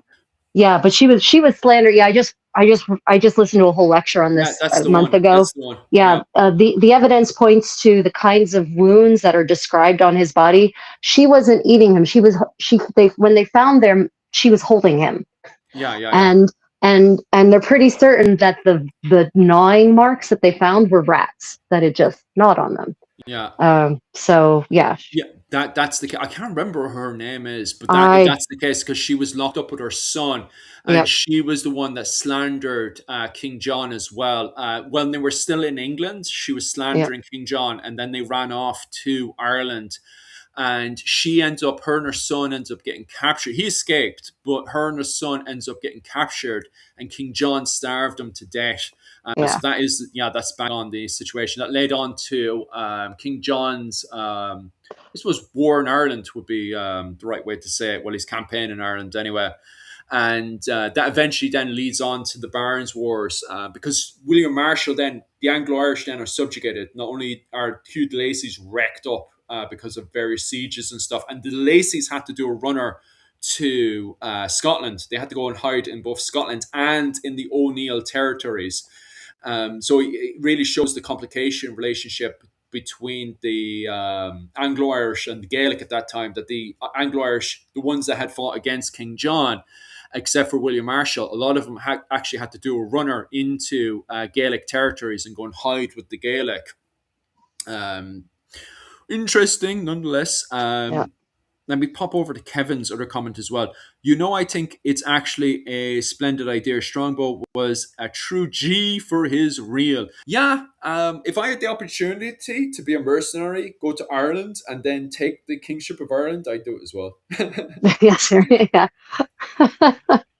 and and so would a lot of other Irishmen. I mean, it's, this wasn't this wasn't the era of we must support our fellow Irishmen or our fellow Englishmen. It's not a thing. And for everyone jumping in here, hey guys, how are y'all keeping? Hoping everyone is doing well. Yeah, everyone popping in there. Hope everyone is doing great today. Myself and Rachel are covering medieval news. We've just Yeah, covered three sets of news there. One of which was what was going on in Ireland just now with all these new academic books to do with the Norman invasion of Ireland. So definitely grab a hold of that as well. So basically, what I was saying there is that Professor Maria Theresa Flanagan is releasing her new book set for October 2027, Strongbow in Ireland and the Anjou Empire. So I really, really look forward to that one. Very exciting stuff for sure. Also, on top of that one, this morning, Rachel had also covered a wee bit on what was it called? It was Persian silk in yeah, Sweden, wasn't it? Persian silk in 10th century Sweden. So yeah, Oh, yeah. and Yeah, so also, if go on. for those who are just joining, don't forget to like and subscribe. I am the creative Contessa, and Philip, the voice behind the tapestry, Oh, is Philip from Irish Medieval History. So make sure you check out both of our channels and like and subscribe. And if you're on a mobile device, liking is just as easy as double tapping the screen. one second. That one completely funny there. I'll flip over. Actually, do you know what? I'll pop back over to this one. There we go. That looks much better. And also, moving on with the news, Rachel, Yes. what's the story with that little poem you were sending me yesterday? The one Oh, that's set during the Finn. 7th century. Yes, sixth century. 6th So century. Ah, yeah, 6th century. so Finn is in legend in Norse mythology and Norse legend is the season that presages Ragnarok. Ragnarok, by the way, I just learned is the is Norse for Götterdämmerung, which means the twilight of the gods. So that is what Ragnarok is. And the Fimbulvetur is the season that presages that, the twilight of the twilight, so to say. And it's described as being a time in which the sun is basically swallowed and there's no summer, there's no weather. It's this terrible dark time. And archaeologists now actually think they're tracing that legend back to the series of eruptions in 536 that sent the world into a nuclear winter. Mm, Because this is another one of those parts, those big episodes in history that almost never gets talked about, just like the Justinian plague, actually, in world history / Western history. mm, And so they're now thinking that this episode in Norse mythology was actually basically written to understand, was composed, was created to understand this event that mm, happened in the 530s when the world went dark, right? When mm, it got cold, when the weather went crazy, because these massive volcanoes erupted and basically unleashed a kind of nuclear winter across the planet. And so that's, it's always very exciting when you can pinpoint events in a legend, in mythology, to an actual global event. And in this case, archaeologists are pretty, and scholars, I'll say scholars and archaeologists are pretty certain that they can tie the creation of this myth to that event, which also contributed to the downfall of the Western Roman Empire, right? It didn't yeah. it didn't help things along, and then the Justinian plague kind of put the kibosh on any any further action in that regard. So Yeah, yeah, it's quite exciting, all right, because I remember covering this back in what was it called? Third year in University College of Cork, when I was going for my degree and stuff back in 2018, and they were covering apocalypse views and themes, and one of which it was very interesting, as you pointed out there, the kind of nightness and this, frozen, icy, dark age that would come in and wipe out the population, and also this interpretation of a kind of frozen hell that people will be sent to hell, right. and instead of a burning brimstone hell, they will be sent to a frozen hell. So it's very interesting in the literature and stuff that we see this kind of interpretation coming in. And I remember Professor Katrina in University College of Cork, who specializes in linguistic studies in Old Irish, highlighted the fact that it always pops in from this kind of interpretation anytime you have an event that happens that pretty much scars the mind of people, and it becomes this kind of echoing scar in people's minds that's brought Right. down, inherently brought down from mother to child and then child to the next one, and it's literally brought down about this this thing happened, and eventually it becomes this thing of, oh, it becomes, it could come again, it could come back again. So it's Right. interesting how this kind of interpretation comes into the literature and the poetry and stuff, that is feeling that this emotion or this event, this calamity might return once again. Yeah, they actually, believe it or not, there is lumber, there's lumber that has survived from that time.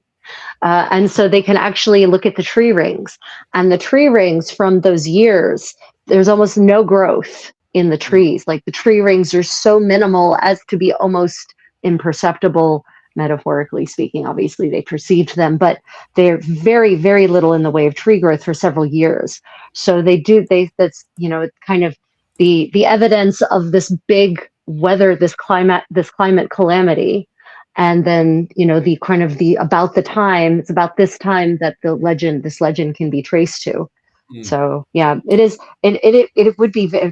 I know what I didn't read in this article. Now that I think about it, it would be very interesting to look at the mythologies of other places around the planet, and or the legends, the stories, even the histories, and see what they say about that time, or if they mm. have similar icy apocalypses Yeah. instead of fiery. As you said, instead of a fiery apocalypse, it's an icy apocalypse.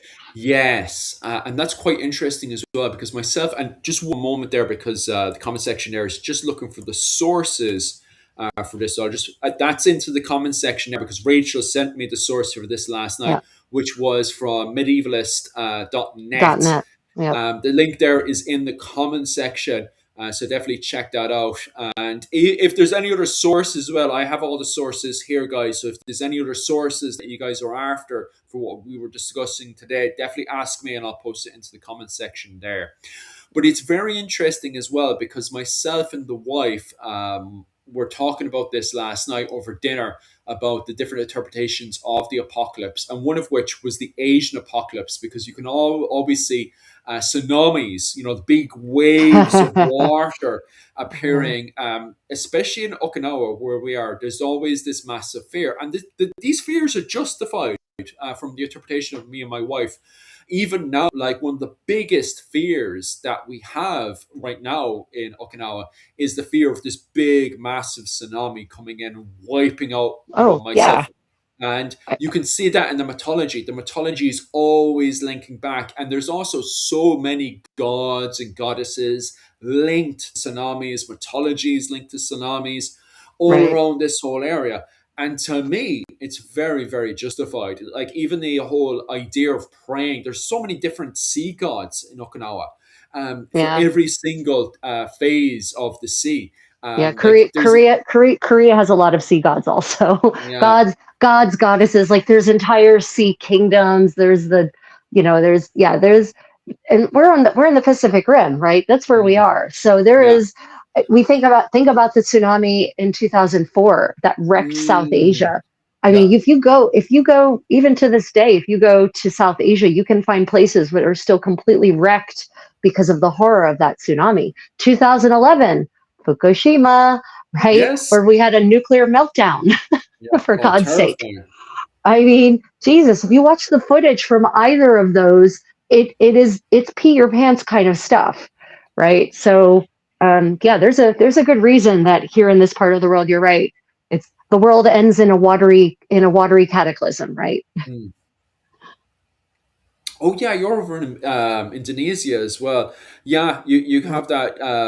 She's just pointing out there that Indonesia, obviously dominated by a Muslim majority, still feed the sea god, the folklore side of things. Like so, the folklore in Indonesia, as we're both aware of, well, all three of us are aware of, also very very strong within what was it called, Malaysia and Indonesia today. And I can imagine, like, I'd love to sit down and study their mythology and history and folklore as well, because they spread all the way from Madagascar all the way over to Papua New Guinea. And there's also a theory recently, well, it's not a theory, it's been there for quite some time now, since the 1800s.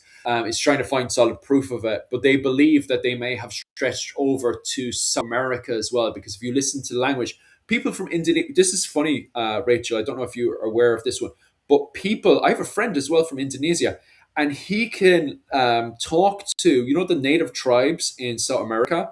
He can understand to a certain degree what they're saying. So there definitely is some kind of Hmm. linguistic influence going on with the native tribes of South America, all the way up to Indonesia. Like he can pretty much, Well, I mean, it's although go on, it's not hard necessarily to get from Indonesia to South America via the Pacific Ocean, right? I yeah, mean, that's it's. Island I'm top not it up, saying I'm not saying it's like super easy, but it's yeah, not impossible, right? It's not yeah, beyond. We don't have to introduce aliens to make that feasible, is what I'm yeah. saying. So yeah, I could completely believe that. Yeah, look, and the Indonesian and Malaysian trade empire is so interesting because it wasn't an empire of land grabbing; it was an empire of ports. So what you would do is that to become a part of this kind of confederation of ports is that you were supposed to pay your tribute. If you didn't pay your tribute, then this big massive fleet would come over and physically take their tribute. So it was like ultimately the Malaysian Indonesian Confederation Empire was more of an empire of ports rather than going inland and grabbing the land and stuff, because sometimes because the land, a lot of these islands and stuff is very junglish, it was very difficult to actually occupy and dominate the islands themselves. So a lot of the times these areas dominated by ports. So like the medieval history of Indonesia and Malaysia, so interesting, but because it's an empire, well, a confederation of ports, You can imagine a whole load of mythology and folklore, Mm, definitely to do with sea creatures. And you can even imagine. I haven't looked at their apocalypse, but I can imagine that their apocalypse does revolve around what's it called, tsunamis as well. yeah, for certain. I mean, we get typhoons here too. So we've Yeah. got we've got water cataclysm from below and water cataclysm from above. So Hmm. yeah, I could This definitely one, see that. this one's an interesting question as well. Of Susan, are there volcanoes erupting in the area that causes tsunamis? I do think that's the case in Ask My Wife, and all back into the conversation again. When it comes down to volcanoes, maybe Rachel knows this from Korean perspective because you enjoy reading a lot of Korean history. You're not just to make it clear to everyone. Rachel is not a professor in Korean studies yet, but do you know of any volcano apocalypse scenario or mythology around that? Mm. So the only real volcano in Korea is Jeju Island. Volcanoes are Mm, those islands down there. So it's not really so much mainland Korea. It's out down in the islands. And I haven't really, interestingly, I've not encountered any volcano-based mythology. Um, yeah. yeah, they have mountain gods. Like Korea is full of mountains. So every mountain has a god and a goddess, for instance. And when Buddhism came in, Buddhism just kind of laid down on top of that. So Yeah.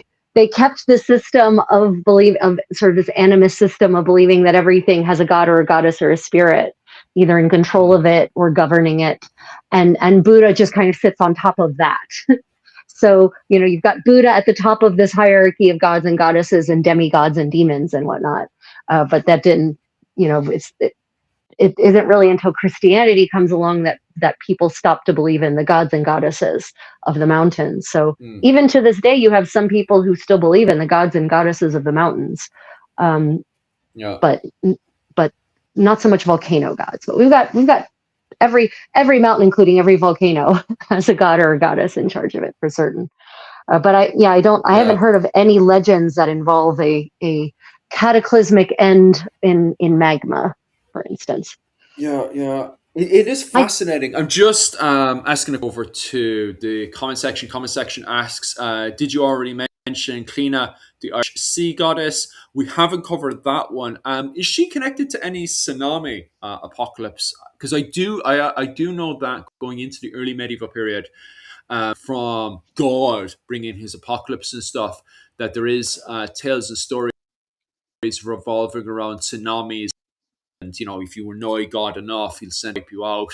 So I assume that may have had roots as well with the old, what we refer to as Irish Celtic paganism in Ireland. So if she has connections to tsunamis, yeah, definitely comment below. Bum, bum, bum. Clean the Irish side is connected to mythology to do with the Blarney Stone. She's connected to the Blarney Stone, the oath of the cap. Is she? Thought the Blarney Stone popped up in the 13th century. I could imagine there is, especially with the Onocta and stuff. But anyway, we're I mean, flying there's off. there's there's a lot of holy and or mythical magical relics that pop Oh, up at yeah, about that time everywhere. yeah, mm, I'm mm, I'm thinking the Shroud of Turin, for instance. mm. Yeah, Yeah, for sure. that, that seems to have been a pretty popular pastime in the Middle Ages, was inventing magical, mythical, or god related objects. Mm, mm, mm. Otherwise known Yeah, as relics. yeah, yeah, yeah. Anyway, returning back into the Vikings and stuff.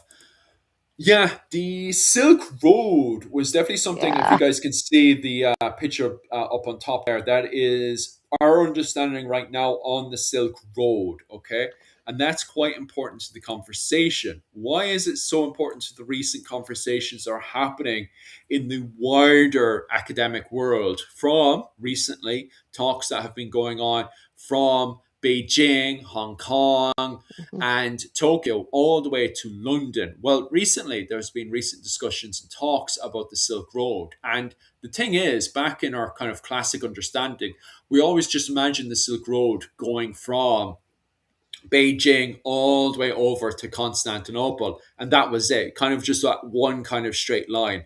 However, over and this kind of Silk Road just made of of these caravans just full of silk Right. garments and stuff.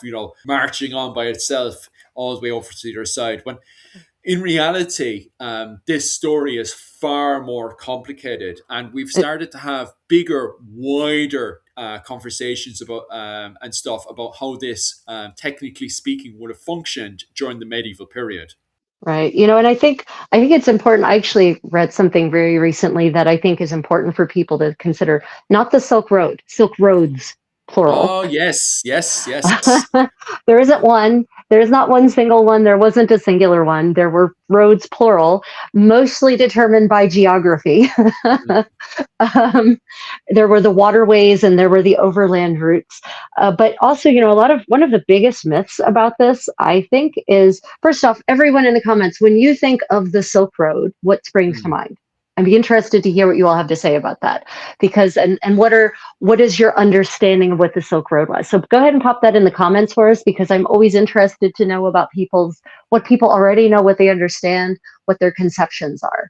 mm, I think one of the biggest misunderstandings of this road is that it's a one-way route, yeah. right? People think that, and that it's a one object route. Silk Mm, went west, nothing yes. went east, right? Yes. And that is, nothing could be further from the truth. But the thing that really went east, and this is what a lot of people don't realize, do you know what the number one commodity that the West, that Europe was basically sending eastward? Oh, can I be biased and just say wool from my side? No. Slaves. Oh yes. Slaves. Okay, that's very, very Slaves. interesting. Like Yeah. first millennium Silk Road, the primary good that Mm, Europe had, that the East wanted, because the East, I'm going to be honest, everyone, the East was way more advanced than the mm, West in the yes. first in the first millennium BC, in the first millennium AD, BCE, ACE, however you want to reckon time. Mm, The East was just so much more advanced. They, in every way, in almost every way, they were more advanced. So they had all the luxury goods. mm, But what Europe had was people. And yeah. so the slave trade was massive. And so the primary commodity that Europe was sending, and this is something they don't teach in school. They didn't teach Yeah. me this in school anyway. In high school, certainly not. They didn't teach me that the thing that we, the Europeans, the the the home of democracy and liberality, that our primary commodity that we were selling in the first millennium was slave labor. And the great ports, Dublin, big slave Yes. port; Utrecht, Yes. big slave port; Mm, Venice, big slave port; Prague, big overland slave trading post, right? So those cities became big and powerful because of the slave trade. the So co- the comment yeah. section hitting the nail on the head there. Look, by the way, guys, the comments are absolutely magnificent right now. Definitely keep feeding them in there. Loads of stuff for myself and Rachel to now discuss and stuff. But from my perspective, and it's something I want to start highlighting for the rest of my life, really. And we don't talk about enough is the fact that Ivor the Bonus, how much Ivor the Bonus contributed to the Silk Road. As I was saying, me and Rachel opened up this discussion where earlier we look at the Viking Age as just raiding. Ivor the Bonus and Olaf the White, he went to Ireland and his predecessor Turgis was killed by Mael Shocknall I. Why wasn't Ivor the Bonus and Turgis killed as well? Why? Because they came to Ireland and set up a protection racket to protect trade in the Yep. Irish sea, right? So that whole Irish Sea now under Viking, Norwegian, well, soon pretty much Hiberno-Scandinavian control. Not only did the Vikings go and bring their ships to for raiding, but now they were giving their ships and pretty much setting up marriage alliances. They were Yep. switching hostages, and also they were fostering their children between each other as well. So they would have that shared link. So then Ivor the Bonus and Mael Shocknall I would have a trusted connection. Well, Mael Shocknall I would promise not to attack Ivor the Bonus if he and his ships then set up a protection racket in that area to protect the trade route that was connected to the Silk Road, that was bringing Ireland into an economic golden age, which we do not talk about enough. Okay. And this is very important because right now, even our interpretation of the Mongolian Empire, when people think of the Mongolian Empire, they just think of Genghis Khan taking over Right. large swathes of land. That's not actually the reality. In fact, he did some of the settlements that agreed to his protection racket didn't even get touched. And I'll highlight that again, a protection racket. This was not a claim of all this big open land. It was there to protect the trade routes Yep. going from one settlement to the other. His empire was an empire of a protection racket. It was an economic, it was a trade empire, right? Yeah, I think that's the part that, again, but that's not sexy, right? Like a yeah. trade. That's why it's not clickbait, right? Mm, It wasn't clickbait in the Middle Ages when the historians were writing about it. Then, like yeah. even the medieval chroniclers didn't want to write that about the Mongols, right? Yes. So even back then, it wasn't clickbait Mm, because a trade empire just doesn't have the same violent sex appeal that yeah. an empire of blood and fire, Mm, right? Like that's and Netflix knows that too, by the way. yeah. And the thing is that needs to be highlighted is the fact that the reason why we have to fear these people, not just in the period itself, but also today, why this fear from Ivor the Bonus and Genghis Khan still is in our minds today, is because they want, through that propaganda, wanted you to fear their names because they did Yep. not want you to touch their trade moving from Beijing all the way over to Dublin. They did not want you touching that. If you touch that, oh boy, they would capture you, and they had to send a message throughout the rest of the entire Silk Road. Pretty much the Yep. whole world needed to know that you suffered because you touched their money, you know? Yep. So this is not an empire of land. This is an empire of a trade, what was it called? Oh, what's the word I'm using? Protection racket. Okay, so this Yeah. is a protection racket empire, not a land empire. Okay. But the reality is, and this is something that we modern people don't want to admit. And I mean, it makes me a little queasy to say this, but it's true.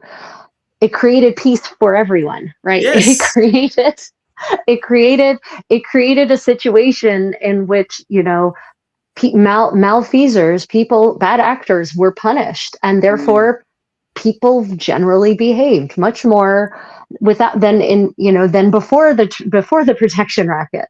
There's yeah. this now there's a legend that says, and how true it is debatable. But there's a legend that says that in the Mongol trade protection racket, the Mongol Empire, a naked woman could walk from one end to the other unharassed, Mm, right? So that's now again, take that with a little grain of salt, but I think it was still conveying an idea that was true.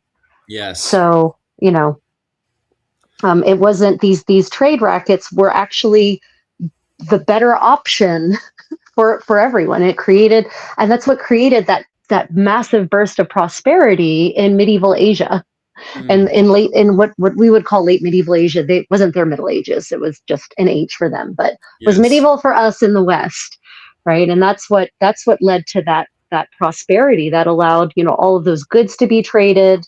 And you could even argue, you could make an argument that that's what set Europe up on the path to Mm, be on a path towards its own ascendancy, because now goods could much more easily get from east to west and west to east, opening up the door basically for Europe to get back on track.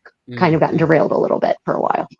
Yeah, it did, didn't it? It slightly dipped, but I suppose it depends where you were within the Silk Road and stuff, especially the way Yeah. that we're thinking about these days. Because in the early medieval period, the thing about the Silk Road of that period is that they pretty much went around Europe. If you're looking at the Viking Silk, well, the connection between the Viking trade paths and the Silk Road is that it went from Scandinavia to Dublin, then dropped down into what was called the Iberian Peninsula, wrapped Right. around the Mediterranean of the Caliphate, right? So majority of that trade is going around the Caliphate, which is North Africa. Okay, so in Yeah. the early medieval period, the Caliphate is in its golden age of Islam. Really important stuff.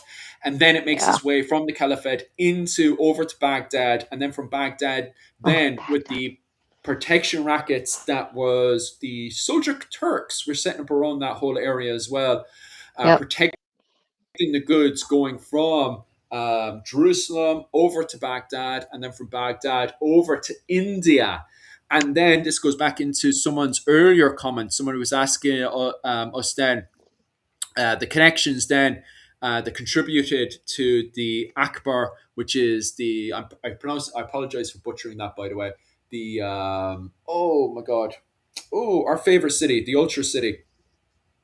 Samarkand. Uh, Samarkand. no, Wait. Which? no, Which? the Which? summer, the Ultra City. Ultra. Oh. Oh. Angkor Wat. Angkor. Yeah. Yes, Angkor Wat. That's the I mean, one. the Wat is the temple. Angkor. Angkor. Yeah. Yeah, what was it? Modern day Cambodia. Yeah. That's what I wanted to say. So modern day The Khmer. The Cambodia, which Khmer. The has Khmer. The Khmer Empire. Yeah. You're thinking of the Khmer yes, Empire. yes, yes. As Susan had brought up in the comment section earlier, and then from Angkor Wat, which, by the way, became an ultra city, right? Yeah. Which was even because of the connections with all that trade going on.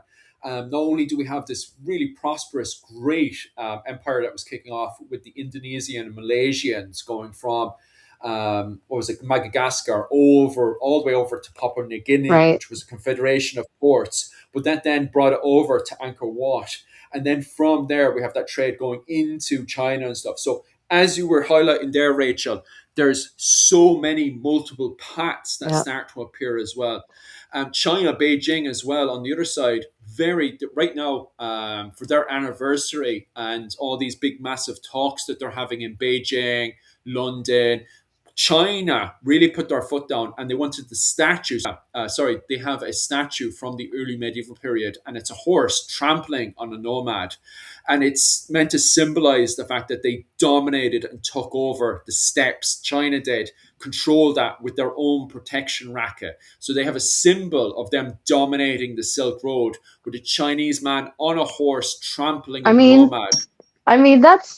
that's a pretty bold move for someone who was conquered by the Mongols and has an entire dynasty that was a Mongol Oh, dynasty.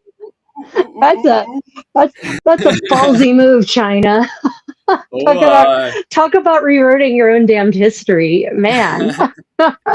But it's interesting as well because Japan, I myself and my wife as well went to an expedition in what was it called, up around Nagoya as well last week, and it wasn't focusing on the Silk Road itself, but it was talking about trade going from Indonesia, Malaysia, and also China into Japan. And it was highlighting the fact that it was the outside world that had brought horses to Japan in the early medieval period, which is very interesting. I thought there was horses already in Japan in the ancient world. I didn't realize that horses only came into Japan in the early medieval period. And then the symbol of a horse becomes really represented. It becomes this kind of high status for the nobles.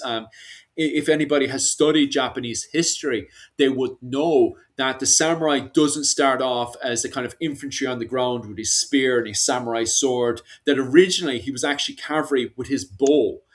And so the cavalry becomes a massive high status for the Japanese. And the fact that they have to import this horse in shows their status with the bigger, wider world. And then you would see this further still with all the Chinese silk that these samurai of the early medieval period would be covered from Mm. head to toe. And they would do these big, massive, glorious, what was it called? I Talking about the suppose banners. yeah, yeah, yeah. That's the one I'm Yeah. talking about. The princess and as well. Everybody dressed up in their insanely beautiful Yeah. silk garments and stuff. I have all those photos, by the way, if you want to see any of that stuff, guys, over on Irish Medieval History on Instagram. So if you're interested in any of those photos and stuff, I can post up more as well if you're interested in that stuff over on Instagram. I have my video up and everything on that one. So if you're interested in that type of stuff, for some reason, I was saying this to Rachel as well.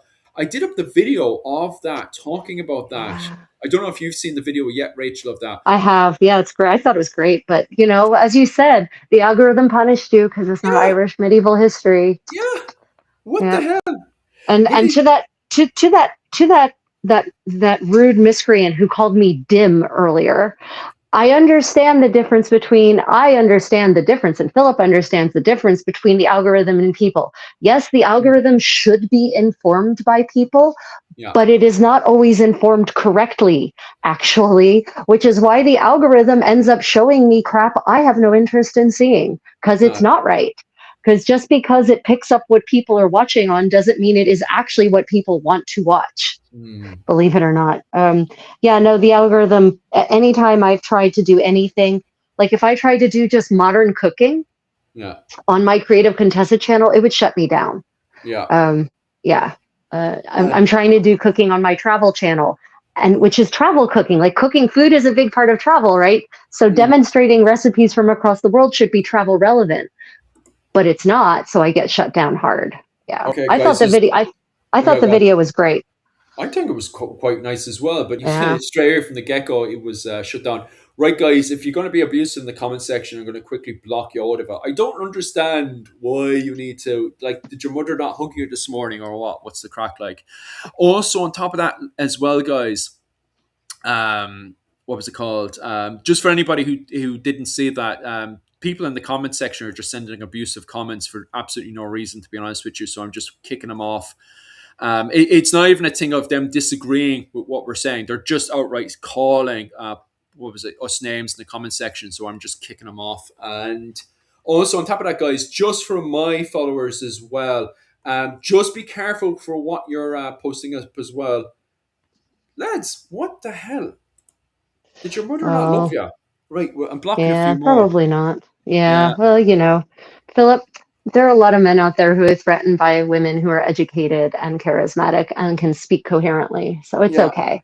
They're just showing that their genitalia are apparently sadly undersized, and that, yes, as you say, their mothers didn't hug them when they were little. Wah yeah, wah. yeah. I don't like. Clearly, they're chucking in words to get around, but I can see that, and I'm just kicking you off. There's no need, unless you're talking about the silk. I don't. If you guys disagree with our interpretation of the Silk Road, fair enough. Have no problems with that one. But just coming in here and being abusive, like what the hell? What else was Mm. I? Oh yeah, and also on top of it, guys, were you guys what was it called? No, we haven't seen Shogun yet. You guys have been asking us to cover Shogun. Shogun, I Shogun. will. Myself and the wife will sit down and watch Shogun. And there's also a few other stuff as well. I'd love to get my wife's opinion because my wife, when it comes down to Japanese history, and especially archaeological wise, wow, my wife is insanely switched on and has a very deep opinion about Japanese archaeology. She's definitely the queen of it, and especially clothing and stuff. She wants to make a video with me. Well, not my wife is very shy. She doesn't like being in front of the camera, but she does want some of her work to be chucked in for a video to do with a video game to cover Japanese history and stuff because she wants to rant on that for a bit. But she doesn't want to be in the video. She's always like, "Oh, can you do A, B, and C?" And I'm like, "Will you be in the video?" And she's like, "No, no, I'm not being in the video." She's very, very shy. But Yeah, see, at least I've convinced Ryan to be in the videos. Yeah, tell Yuki if Ryan has to be in the videos, she has to be in the videos. No, she's no. I swear, she's such a switched on, intelligent woman, but she will not be in any of the videos and stuff. And sometimes she'll do an entire short, and I'm like, I have to credit for you for this, and I have put in her credits for this, and she's like, no, don't put my name down for that. Then people will look me up, and I'm like, but that's the whole point. They're meant to know who made that work and stuff. Yeah, she's insanely shy. She does not like being on Facebook or anything. Anyway, just one other comment as well. I just want to post in as well because I've seen a few really, really good comments. But just be careful of the algorithm. Sometimes the algorithm will see certain words and just kick you and ban you off. So make sure you're careful at what you post inside the comment section. Remember, Big Brother is watching, so be really Mm. careful what you're posting in there. So if you do find yourself kicked off and banned there, that actually wasn't me. The only people I've kicked off and banned there were people who were just blatantly name calling. So I kicked them all off and banned all them. But if you find yourself kicked off because you said a naughty word or anything, just be careful of Big Brother, because I seen some brilliant, brilliant comments there. But there's a few key words in there that Big Brother may have turned around and went, not having any of that. Yeah. So make sure it's the same with myself. Myself and Kevin could literally bitch all day about the amount of times we've been slapped by Big Brother because of what we've said on a live stream and stuff. Oh, and Jim Yeah, as well. Jim's been slapped a few times as it's well. it's it's remarkable how the abusive comments get through with no problem, Well, right? they've been abusive for a time. Like Dim, for example, they could think Dim like so they're being very cute, But you're Right. right. It's the people, abusive people, bending the rules, and yet it's Yeah. always the person who's ignorant to being abusive that gets punished. Yeah. That's just the game. Um, Back to the old Yeah. Silk Back. Road. That's interesting as well because, and this is something I kind of want to start to make my whole life project, perhaps, is the fact that in the, what was it called? The talks and stuff that was happening in Tokyo and also in London as well, is that more English and also Japanese historians and academics as well want to highlight the Silk Road going into Dublin. And it's a shame we don't have more. Like, I know most of our academics right now are very pinned down with the talks that are happening in Norway and stuff. Sorry, with the Normans and stuff. But I personally would love to push up to my PhD and get more qualifications based on the Silk Road, especially to do with, as we were talking about before, the Vikings, as we've been talking about a whole load. But even the connection that the Fitzgeralds have going into the Silk Road, which, sorry, Rachel probably knows way more about at this point. 15th century Silk Road. Yeah, so it's interesting, basically by the 15th century, the Silk Road is more or less done, Mm, just because the geopolitical situation in Asia has changed so drastically, right? yeah, The Ming shut shit down hard in the 15th yeah. century. Like they get the new Ming dynasty comes in and they are paranoid, they are xenophobic, the big treasure fleet, the voyage of discovery has just completed and just come back, and they've brought back giraffes from Africa, and possibly there's some theories that they went as far as the Americas, Mm, and they come back and there's a new emperor, and that emperor, the Ming emperor, is xenophobic and paranoid. He scuttles the fleet of discovery, sending it. These are massive, giant ships that were built for mm, this, super, like bigger than anything that Europe had ever built, even bigger than triremes, anything bigger. He scuttles them. He scuttles mm. them all, and he shuts the gates of China down. Basically, shuts down trade entirely, and that's kind of the beginning of the end for China. That's Oh that's the no. start of its descent from ascendancy, because once you shut down, once you once you shut off trade, you also shut off innovation, Mm, right? Because innovation is predicated on new ideas, on fresh perspectives, on some random object that some trader brings, and someone else looks at that and says, I can do something with this, right? mm, When you shut down, when you become xenophobic, when you turn inward instead of outward, you're automatically going to start losing your innovative advantage. You're going to lose your military advantage. You're going to lose your economic advantage. So, basically China shuts down. The Ottomans also kind of put the kibosh on things. They start imposing all kinds of crazy high taxes on goods coming through Constantinople. And of course, they take control of Northern Africa as well. So that actually forces Europe to look westward. Well, actually makes Portugal look southward. Portugal sails all the way around Africa and goes to India, right? mm, But the rest of Europe is like, well, I guess we can look westward, and that's what starts Europe on its real ascendancy, is mm. is the innovation that is required to do all of that. So by the 15th century, you don't. I would say you're not really talking about the Silk Road anymore. You're just talking about trade. And Yeah. the reality is that by the 16th century, a lot of things like silk, Europe at that point has basically its own native weaving production for silk. the Mm, best the best silks are coming out of Florence. And you want to hear the irony? By the 15th century, the Silk Road is definitely going eastward because the Ottomans are importing Florentine and Venetian silks like nobody's business. that's funny. Because yeah, because when I was at Topkapi Palace in October, I went specifically to the costume collection to their historical Ottoman clothing collection, royal Ottoman clothing collection. Mm. And I'm looking at some of these 15th century and 16th century kaftans, and I'm thinking, wow, I have seen that fabric in museums in Florence. Oh, look at that. The fabric is Italian. So a lot of the fabrics are now being imported from the West by the Okay. 15th century. That's so So, awesome. right, yeah, almost a complete reversal at that point, and at least Yeah. in terms of the fabric and the wool. The finest quality wool in the world in the 15th century is being woven in Flanders, right? Mm. Is being woven in Flanders and Italy, right? That's where you're getting the really rich satin silk-like wools. So yeah, by the 15th century, where mostly the Silk Road is not really, it's changed. It's just completely changed. The goods that are being traded have changed. There's been a big power shift. People are starting to do less overland and more by ship.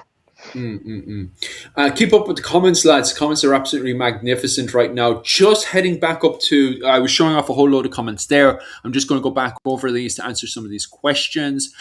Blue dye, the monks of Iona used in Ireland for the illustration manuscripts. One a very good example of that is the Book of Kells. Came from Afghanistan, am I right? Yes, Afghanistan to Iona in 500 AD. Is that possible? that is absolutely possible, and you're absolutely right. So the blue, not dye is the wrong word. Dye is for fabric, pigment. So the pigment that they were using in all of the medieval illuminations, that was blue. The luxury blue was lapis lazuli, was Mm, ultramarine. And he's right. The primary mines, the mines with the best, and I think maybe even only ultramarine in our hemisphere, are in Afghanistan, edge of Pakistan, kind of that part of the world. And yes, absolutely, it was imported. It was part of that Silk Road trade, but it was also the ultimate luxury.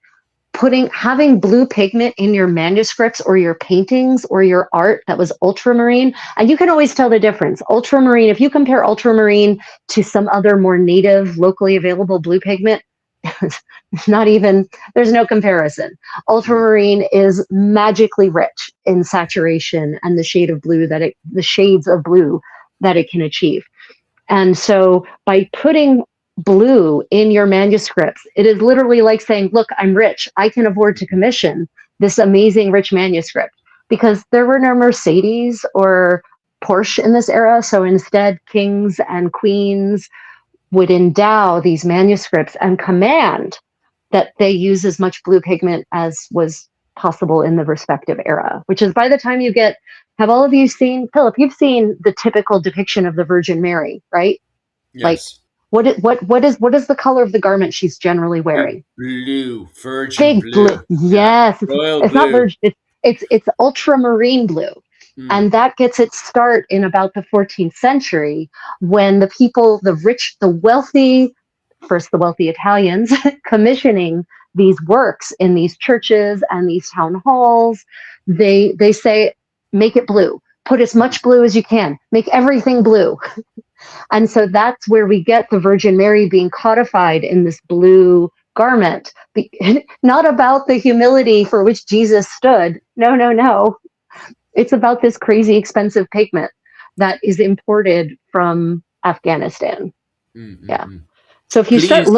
you start looking at medieval art, start looking for blue. You're going to see it in places you don't expect things to be blue, because like you'll see blue columns in buildings Mm, it's like, why are the columns blue? Because of ultramarine. yes, yes. Lads, please keep up these comments. The comments are brilliant stuff, so definitely keep them up. I'm going to start going through all of them now. If you guys are looking to make any agreements or do any projects, definitely message myself or Rachel. If you're looking to message myself, head on over to my Instagram at Irish Medieval History and send me an old message there. That's probably the fastest way to get a message across to me. Rachel, if anybody wants to contact you for any project work, what is the best way Oh, to contact you? oh yeah. I mean, I'm everywhere, guys. The Creative Contessa on Instagram, on Facebook, on TikTok. No problem. Absolutely. I check messages in all of those venues. Yeah. And I Mm, also have a website, thecreativecontessa.com. So feel free to okay. check that out. So definitely check that out. And just remember, myself and Rachel, our time is super precious to us. So definitely message us. We'll come to some kind of agreement because our time right now is super, super precious. And we have tons of projects that we need to get done, especially to make a living and stuff. So our time right now is super, super precious. So please send us a message. We'll negotiate something, especially with how important our time is. Because right now I have a ton of War of the Roses projects that I need to get done for this week and stuff. And Rachel needs to get a ton of projects finished for this Friday as well. So make sure to message us. We'll come to some kind of agreement beforehand. And yeah, definitely get in contact with us for sure if you have any projects and stuff you want to get smashed out. Another brilliant comment there of Susan. Has any archaeology of the discovery of ships been found in China? Rachel, you were talking a little bit about ships there. Oh yeah, they do. Yeah, yeah. There is a lot of archaeology of ships in and Mhm. around. So the South China Sea, Yeah. the Indian Ocean, Oh, the sort of the bodies of water that kind of perambulate around southern Asia. Yeah, yeah. lots of amazing archaeology. Entire merchant ships that went down, and I'm not talking about the scuttled fleet of Discovery, but entire merchant ships that went down because of the storms that Mhm. perennially rotate through those waters, where they've actually found in perfectly preserved crates of porcelain, of pottery, of foodstuffs, of luxury fabrics, of luxury goods. Yeah, there's a lot of good archaeology that has been happening in that part of the world. Now, here's part of the problem with archaeology in China and North Korea is that you can't necessarily rely on the accuracy of the reports that are being put out because Mm. unfortunately archaeology in China is government funded and the government has a real propaganda angle, like Oh, harder. I mean, every country does. I'm not criticizing them in general, but China's propaganda angle is really hard. mm. It's real steep. So you can't necessarily, can kind of hard to sometimes get to the truth Mm. of the things they're actually uncovering. Yeah, I've been talking to some of my Korean colleagues here, Dr. Minji Kim, for instance, and we were talking about the archaeology reports that are coming out of China, for instance, for what we call medieval goods. Mm. And she said, yeah, I said, how trustworthy are they? She said, they're not. Oh, mm. Like, oh, Yeah. okay. This can be the problem as well. Just between us and the old chat there, yeah, I see the same problem happening with the Japanese universities as well, where sometimes they're doing archaeological digs and they'll take it from a certain, their agenda, angle and stuff. But at the same time, between us and the chat and everyone else, a lot of universities have done this in the past where, Yeah, they're yeah. coming at this from their own agenda and stuff. So, yeah, it does not surprise me. Quickly moving on. People always talk about how strange it is that China at the time could have done more. Rachel, we were talking about the Ming Dynasty just there as well. Why did the Ming Dynasty go about, what happened there with the Ming Dynasty? Why did they Yeah, become? I mean, so I am much more an expert on European history than I am on Asian history. However, from Yeah. my understanding from having lived in Asia for a lot of the last 11 years and studied the history because I want to understand the history of the place I live, you know, China, the Ming dynasty, it's all about xenophobia, right? The Ming emperor, he's paranoid.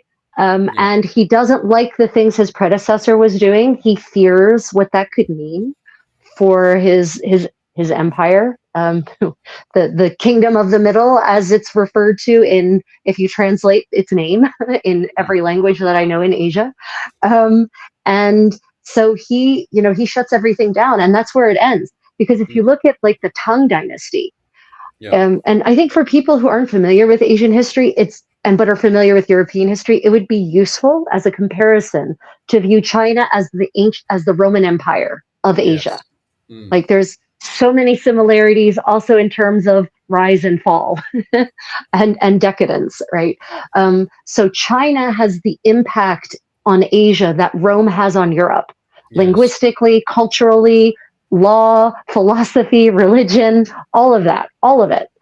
And so in the first millennium is the real height of China's innovation and actually social power too. So the Tang Dynasty is like maximum innovation time, Mm. and that's when almost every kingdom or polity in Asia is a client of the kingdom of the middle of Tang Dynasty China, and but it's not a violent clientele. It's predicated on economics, on trade. And so, the Tang Dynasty just innovates so many of the things that we claim as European were actually innovated in the Tang Dynasty. Mm. So, that's if China had not shut down in the 15th century and looked inward, we would be looking at a completely different world history, probably. Oh, yeah. Yeah. And it's so interesting that we can see these same problems starting to appear today. But I'll cut myself off very, very quickly before we get into trouble, and we'll quickly move on. Very good comment as well. Not only were foods and goods transported through the Silk Road, but also ideas and religion, such as Buddhism, Islam, Christianity, and, oh, I can't pronounce that one, big massive one for religion, plus philosophy. Even, Zoroastrianism, or yeah, I can't. that's the one. That is the Zoroastrianism, one. yeah. I always have problems pronouncing that one. But plus philosophy and even music. Yeah, bang on. I definitely do agree with that one as well. A lot of discussions and conversations are popping up recently, even in Japan, is the interpretation of Buddha and the interpretation of Jesus, and how different, because of the Silk Road connections, these ideas of Jesus and Buddha goes from the Middle East and India, and then stretches out into all the way over to Japan, all the way over to Dublin. Rachel, did you know that in the 15th century there are depictions and drawings of Jews in Japan? I did know that. I've You seen did them. know that? Yes, I've they're seen all them. Yeah. Sparta. Yeah, they're Yeah, fantastic. I love traveling around Japan and looking for Westerners in historical art. yeah. Um, I love And it. it's crazy. I have pictures of them there, and they're also over my Instagram, guys. If you want to have a look, I can post up them up. I actually have them on my own. What was it, Irishman in Okinawa thing, but I also have them on my Irish medieval history thing as well. Well, actually, I should post them over there. But it's two white men with, Yep. and they have the Jewish. I can't remember what it's actually called, but it's the headpiece on The the. It's a prayer yarmulke. book. That's the one, The, yarmulke, on their head, and they yep. have swords on them, and the locals talk about them. The locals don't understand who these people are. They're just like, well, these people are monks, but they go up, they live up in the mountains, and they're practicing martial arts, and they're white foreigners. And then from there, they do masks of these white foreigners, and they have big long nose, and they have the prayer Yeah. book on their head. And I'm like, these people are Jewish. This is wild. So they have these perfect drawings of them, which you can literally tell they're Jewish a mile away with the drawings. And then they do the masks, and it's a big red face mask. And I'm like, wow. And then from there, these Jewish people start to have an influence with the local Buddhists and what was it, Shinto Buddhists people Right. around them. And even today, in both plays and obviously Shinto Buddhism, and even the interpretation of the wider world from the Silk Road going over to India, because that this is a Jewish connection going, because they believe these people come from India and made their way over to Japan. And even the fact that they have this idea now in Japan of these fighting monks training karate up in the mountains and stuff, like this is very much a modern interpretation going back to the 15th century, is absolutely so fascinating and interesting. Another very interesting thing as well that causes a lot of arguments these days is the interpretation of Jesus. Obviously, Oh we're God, all yes. know about the interpretation of Jesus going over to the West into Rome, and then the modern day Roman Catholic interpretation, and also the Orthodox Christian interpretation, and even later on, then the Protestant interpretation of Jesus, which caused so much arguments and debates. But did you know that same interpretation then going over to the East, between the jigs and the reels, Jesus has a brother, which causes so much conflicts in even as far as Beijing and stuff about this. what's it called, Jesus' brother, because with that they mix in reincarnation and Buddhist ideas, because Christianity, Jesus's teachings of, love your neighbor and all that sort of stuff, that mixes in with Buddhism. And sometimes when Very, very Christians, well. Yeah. yeah, it's wild. Like, I'm only aware of this in the last few years or stuff as I moved over to Japan and stuff, and I didn't realize how much of a mix, because I have a lot of people that make fun of Asian Jesus, but the reason why Jesus is now Asian is the fact that sometimes the Christians were being persecuted, and so the Buddhists would hide the Christians in with them, and they would hide their symbols of, because a lot of these Buddhists, by the way, digests other religions into their own. So Buddha Yep. early on, he was very much like, well, if you believe in the sky god or if you believe in the water god, that's perfectly fine. That's not the purpose of Buddhism. So a lot of times other religions would add into Buddhism, and Christianity is no different. And so when Christians were being persecuted in Asia, this includes Japan, by the way, Buddhists in Japan used to hide Christians. And we know Yeah. this because of the way that they would hide the symbols of Buddha with Mary and Jesus. And that's why when modern day Westerners come to Japan, they're just like, why is Jesus Christ, what was it called, Asian now? Well, from because of the persecutions, they had to change the race of Jesus from white to Asian. Also, on top of that, as well, a lot of Japanese people find it easier to, how we say, give sympathy, kind of give their empathy to somebody who's, more closer and looks more like them. So modern day Christians as well switch the race from Caucasian over to, what was it called, Asian. Now, this is an idea that's actually taken from the Roman Empire as well, because this might break a few hearts in the comment section, but Jesus was from the Middle East. He wasn't actually from Italy. So Yeah, that's right. yeah, Yeah, he was not blonde haired. He was not blue eyed. He did not look like Albrecht Dürer. Yeah. yeah, Did you ever hear of the theory that Jesus was in fact a Buddhist monk? yeah. That in those, did you ever hear about that? This is actually a real theory. This is not like weird conspiracy stuff. I This is actually a historical theory.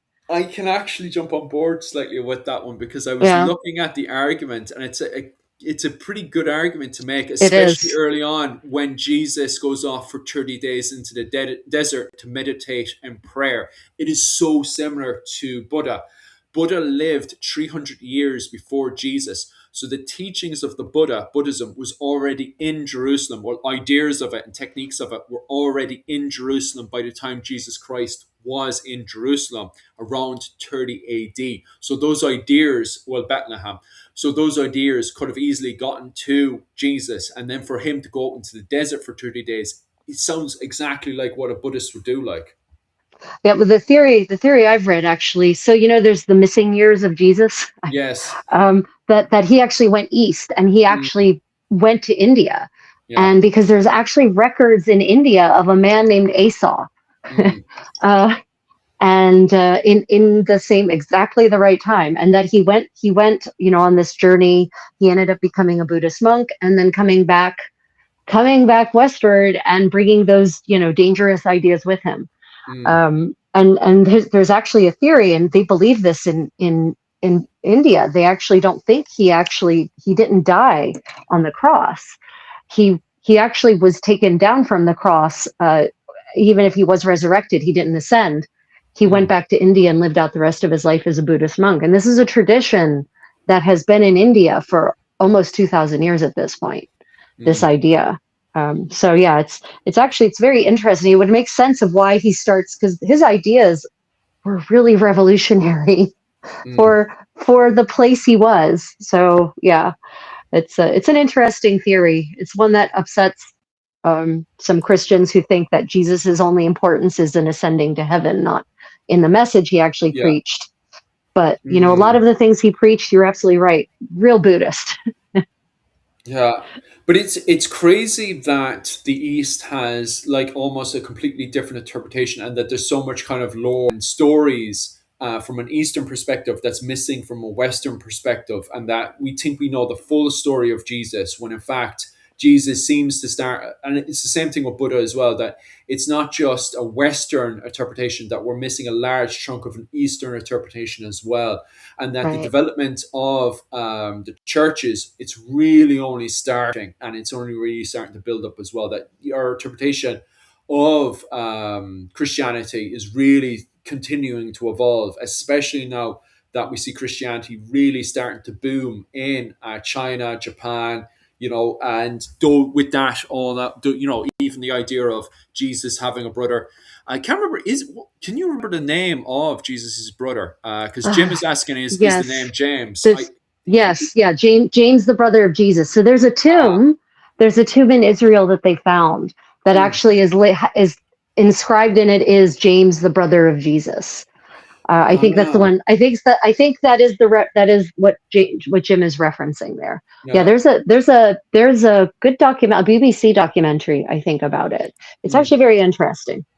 Yeah, I have to look into that, especially since China really highlights Jesus. How they're very passionate about this, and it caused the church in China to go underground because of the fact that they really wanted to protect Jesus's brother in what was it called, China, and there was an entire revolt. Like there was a full-on civil war, a modern civil war as well. I think it was around the 1800s, where this guy, he claimed that he was the reincarnation of Jesus' brother, and he actually was trying to become emperor of China as well. And so there is Oh lots of my people God. take that very, very seriously, and Um, it caused the church in China to go underground. And it's only recently now, under the Roman Catholic Church, that they're starting to prep. They're still trying to, prep these people back up, trying to pull them out from the underground scene. But there's certain arrangements and agreements with the Chinese government that a lot of people in the Western Roman Catholic Church, both in America and Europe, disagree with. Which, one of which is the fact that Beijing now can choose their own bishops as part of this agreement between the Roman Catholic Church and Beijing. oh, Um, that's too yeah, bad. yeah. So it's, That's it's real causing a bad. lot of arguments. That's Yeah, that's not good. That's real not good. yeah, Beijing's choices will have nothing to do with a good bishop. They'll have to do with someone who's a good party man. yeah. So that's real bad. Yeah, yeah, fun times. Wait until Trump starts selecting his own bishops as well. I'm Oh surprised my Trump isn't pushing for that. oh So, my fuck. Don't say it. Jesus man.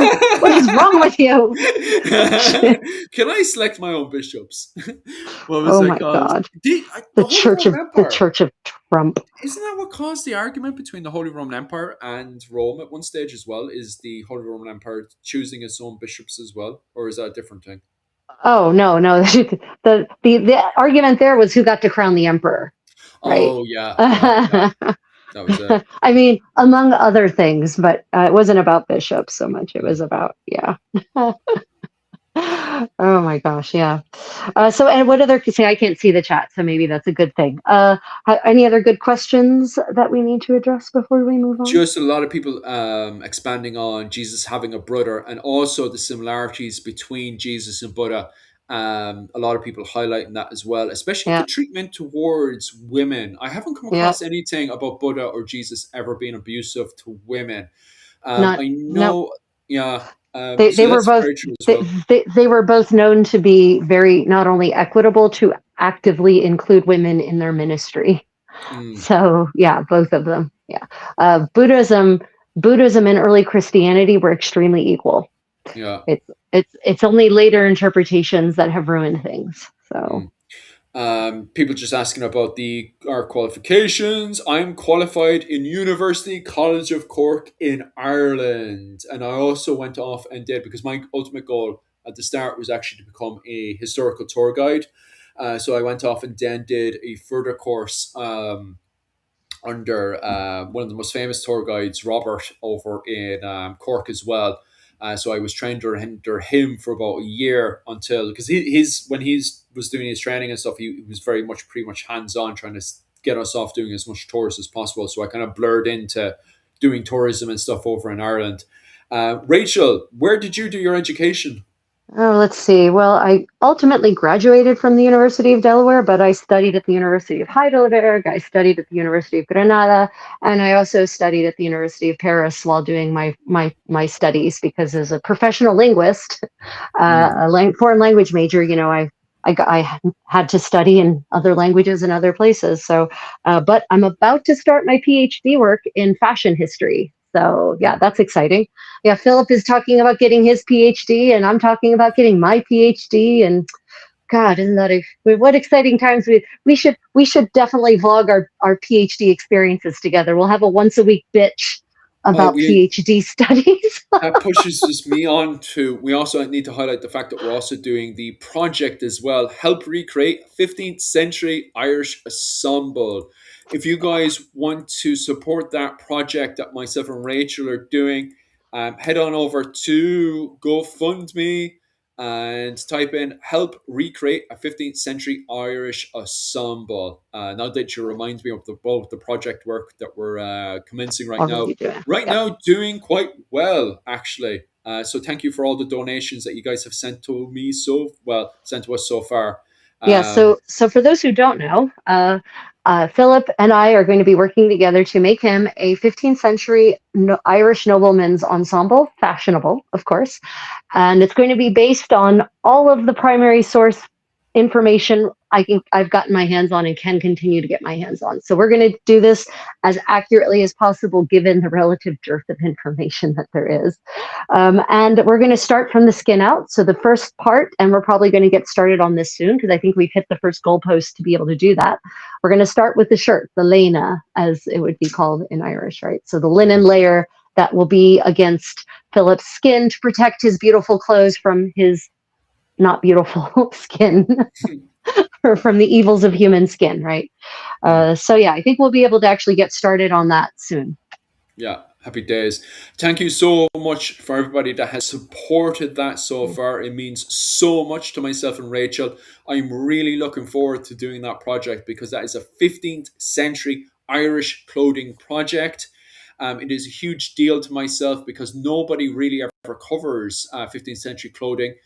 Bar a few people, there's one person actually in the comment section, Kevin, who recently put together a 15th century Sligo outfit that myself and Rachel have been covering for quite some time. But our one is unique again because of the fact that this is the clothing of Desmond Fitzgerald, who was heavily connected with Florence and the Iberian Peninsula at the time. So, as Rachel has pointed out in the past, the outfit that we are putting together in this project has a lot of influences from the Florentine and from the Iberian Peninsula as well. Oh, did Kevin make the Sligo outfit, the bog body Yeah, that Kevin you that he put that did one together. the bog ensemble? Yeah, Yeah. it is fascinating how controversial that ensemble is, Oh, really? because there's some people who would swear left, right, and center that it's 17th century and that it's not Oh. medieval at all. So it's actually pretty controversial to make that as a 15th century ensemble. Mm. Um, I I can see arguments both ways, and I just bloody wish they would just carbon date it. Like, do we Mm. need to do a GoFundMe? Is Ireland is the state of Irish archaeology so Yeah. poor that we Yeah. need to do a GoFundMe to date Oh, to I don't date know. finds in the National Gallery or the National Museum? The problem with Fianna Fáil, Fine Gael is they have absolutely no problems giving no money to tour guides, historians, and archaeologists, but they expect so much money in return. It's crazy the government we have in place right now. They're just, I could literally bitch about them all day. And I've said this, by the way, to their face. So, what was it called? Another very important note as well that Susan highlights: Napoleon crowned himself Holy Roman Emperor, not. Napoleon crowned himself, but the medieval emperors. Yeah, well, yeah, that's true. And Pastor John. Who's Pastor John? I don't know who Pastor John Oh, is. Prester John. Yeah. Prester John. Now that is an interesting legend of the Silk Road. Oh, So Prester John is this legend. You've never heard of Prester John? Oh my no. gosh. Prester John is this legendary Christian king, Okay. supposedly living somewhere in Asia, who would Hmm. be able to help save Jerusalem, Okay. right? And he's this, because there's these legends of these Christian kings in Asia somewhere, and Prester John is one of them. And Prester kind of like maybe linguistically plays off of the word, a version of the word priest. So he's this priest king, and he's supposedly a Christian king. And so, they keep hoping that he will come and help, rescue the Holy Land and help fight off the Saracens. And no one really knows exactly where he is. But Mm. occasionally, a king will actually send an embassy out to go and try to find Prester John and deliver letters to him. We actually have in the archives, we have letters from medieval kings to Prester John Mm. requesting aid that That's obviously right. never came. Yeah. And as the Middle Ages wears on, the legends become even more inflated and grandiose. And some people say Prester John is in Africa. So there's some theories that maybe people heard about this Christian king in Ethiopia. Yeah. And Ethiopia at the time was considered India, just so we Yeah. all are clear. Just so we understand medieval geography, India was a general region that was not Europe. Mm. And so, for some people in some versions of medieval geography, what is now Ethiopia counted as part of India. So, there's some theories that Prester John might actually be based on the very real Christian king of Ethiopia. Mm. But they just didn't have enough geographical understanding to know, the average person didn't have enough geographical understanding to realize that Africa and Asia are not the same. Mm.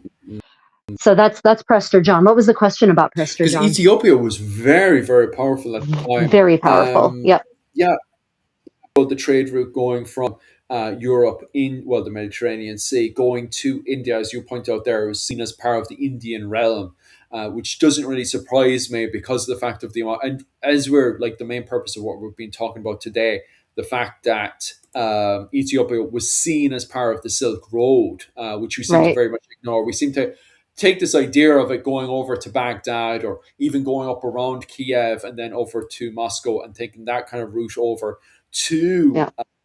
what was it called, Beijing. We don't think of the fact that it could have actually gone over to what was it called, Egypt, and then from Egypt, Alexandria, down the Nile and over to Ethiopia, and then from Ethiopia over to India from that direction. We kind of ignore that these days. Right. Yeah. Thankfully, we're starting to do more research and study and looking at the wider, bigger Silk Road, thank God. And something I'd love to spend more money and resources into studying for sure. So wait, what was the question about Prester John? Was about him protecting the trade routes, or how? Because I can't see the comments. Remember, what was the No, just question asking about us Prester John? what did we think about him? I think he's quite Oh, amazing after what you oh, guys said to me. yeah, he's a legend. There is Mm. no actual. I actually I read a very big book on Prester John, that an academic book that delved into all of the primary source evidence discussing Prester John, and he's a legend. Mm. But again, as I was saying, it seems like the legend might be founded in, like actual kings who were Christian in Asia. For example, Armenia was Christian, and that's Asia, right? Relative as far as the Europeans understood, right? That was in the East. Mm. So there seems to be this idea of a Christian king beyond the realm of the Saracens, like on the other side of the Saracens, basically, is Mm. yes, there were Christian Yeah. kings, and there were even Mongols who were Christians, right? Yes. Like members of the Mongol court were Christian, Mm. Nestorian Christian usually, but Christian nevertheless. So yeah, it seems that the legend of Prester John is an amalgam of different Christian kings who were real, kind of all amalgamated into this one legendary figure that, by the way, never died. Mm. Like, you would think that if we're still talking about Prester John 200 years later, like he's a living man, someone would realize it can't be the same man. Um, there's no talk about Prester John the 10th or anything like that. It's just always Prester John. So Mm. Mm. it's also an immortal legend. Interestingly, Yeah, very interesting. I just for the moment, lads, I just want to, because there's a few questions are kind of going slightly off topic, and I kind of, because our time is very precious, I just want to focus on the Silk Road. And there was some amazing comments, especially to do with Ethiopia and stuff, to kind of expand that, which I think is Mm, very important on this conversation to do with the Silk Road. Jim agreed. asks a very good question, which might link us back in, which is what happened to the Gospel of Mary? And I think this Oh. conversation, whoa, Oh, oh my God! Now we're getting into the apocrypha. oh, Oh God. that's why I was like, I seen that one off Jim, and I was like, yeah. And there's a few other comments as well, expanding on this kind of stuff, by the way, Rachel. So Oh my stand by. God. Oh, the apocrypha. Yeah, You might as well tell the whole story. when That's all the when questions when are about. oh my God, when we were talking about Jesus and Jesus being a Buddhist monk, in my mind, I was thinking about, well, everyone, this is going to get me run up on a rail by a lot of Christians, but That's uh, what all the what questions are about, by the way. So you what might as well open what up too. what we understand of as the New Testament is curated. Everyone knows that, right? Like it isn't. And It was. just because I know for a fact some people will start calling us various and assuming and Yeah. scarecrowing us. Just for the record, myself and Rachel are Roman Catholic. Okay, so before you guys start calling us Yes. all kinds of stuff and so on and so forth, it's just we're educated Roman Catholics. Okay, educated Roman Catholics. That's just the Yeah. difference there. We're not 12-year-old boys on TikTok who just read the first Bible and now writing all these mad tickety talks. Okay, so just for the record, Yeah. we are Roman Catholics. So Yep. yeah, I am part of the club, as they say. So I can oh say these things because I have fortunately always had priests who were also educated. mm-hmm. And I come from a family of educated Catholics who think critically. And here's the reality about the New Testament. It's been curated, right? The Mm, books that are now included in the New Testament have been chosen at several different councils, um, and specifically selected for inclusion, which also means that there are scriptures that have been excluded. The mm, Book of Mary is one of the ones that has been excluded, that was excluded. Now, why was it excluded? I don't have a dog in this fight, so I'm not going to. I'm not going to say it should have been included or it should have been excluded. It was excluded because it was examined. It was determined not to be a true gospel, as mm, it were, right? It was to be a fraud, to be a scam, to be a later creation. How mm, true that is, yeah, that's a topic. Like Philip and I could do 3 hours just on the Gospel of Mary, honestly.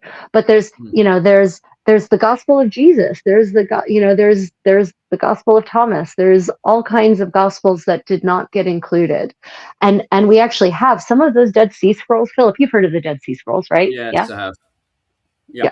right. So the Dead Sea Scrolls contain a lot of different kinds of documents, but Mm, there's also early scriptures in them and versions of scriptures that don't line up with what is included in the New Testament as we know it mm, now. yeah. So that, there's a lot of debate as to whether we need to re-examine what is included in the New Testament based on more recent archaeological findings, for instance. Mm, So yeah, the Gospel of Mary, yeah, it was decided that it was fraudulent is not the word I'm looking for. Scam is also too pejorative. That it and hoax is also too pejorative. But basically, that it was not a true gospel. That it was not real. That it was written by a later author, a fiction, basically. Yeah, I mean, some of you may have read the Gospel of Jesus, wherein little boy Jesus is a terror, like literally kills yeah. things just because he can, and then resurrects them just because he can. So uh, yeah, so that's the reality of the New Testament and the Old Testament, is that they have both been curated by men, by Mm. people, not by God. Sorry. um, open up the can of worms now. Yeah, Ethiopia right. has the biggest Bible too, like 130 something. Am I correct? So I know that Ethiopia has some of the oldest scriptures and some of the oldest Christian Bibles that exist. I don't know how many books theirs has. So you're one up on me on that score. You know, I've Mm, I have I have read about Christianity in Ethiopia and the history of Ethiopia. Oh, he I have actually not makes, sorry, he makes a dove in. correction there. Oh, go on. And he says, Oh, good. sorry, it's 81 to 88 books in the Ethiopian Bible. That's an interesting as well because Ethiopia, they're not, what was it, Orthodox Christian or Roman Catholic as well. They're They're Coptic Coptic. Christian. They're Coptic. Yeah, Yeah. Yeah. So the Ethiopia comes to Christianity in a very interesting way because they're Jewish, yeah. actually. Like Mm, that's the fascinating thing. Ethiopia is like the forgotten Jewish kingdom. mm, And there's some people who say that Ethiopia is actually one of the lost tribes of Israel. That the Queen of Sheba, supposedly was an Ethiopian queen who went and lay with Solomon and mm, had Solomon's heir, and so that actually Ethiopia is the true heir to Solomon, and that has all kinds of connotations to it. So Ethiopia is very interesting because it comes to Christianity from being Jewish and then mm. converts to Christianity. So yeah, Christianity is it's Coptic Christianity. It's a completely different Christianity from what most, not completely different. That's definitely exaggeratory. It's still recognizable as Christianity, but it is a different flavor than most people are used to. Mm. Just scanning through the comment section there. Just a lot of people are agreeing or disagreeing with you. If you do disagree with us, definitely expand on it. And definitely, if you're using various parts of the Bible as well, just to highlight that fact, myself and Rachel are not theologians, but definitely for other people as well. If you are disagreeing with us, definitely take quotes from the Bible itself and tell us exactly where it is in the Bible and stuff. But just remember, myself and Rachel, we're more or less for a lot of this giving our own opinion. We're not actually qualified theologians, just to be honest with you guys. Okay. I have a Gospel of Thomas and the Gospel of Judas. Oh, Oh yeah, the Gospel of Judas. Yeah, that's another oh, one. That's what's another the of the story there? Apocrypha I forgot to miss.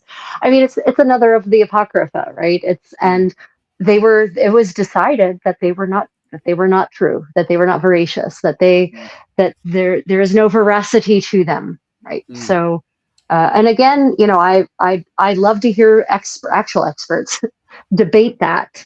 Debate the veracity of those apocrypha because it can be a very interesting and Yeah, enlightening I've been enlightening discussion.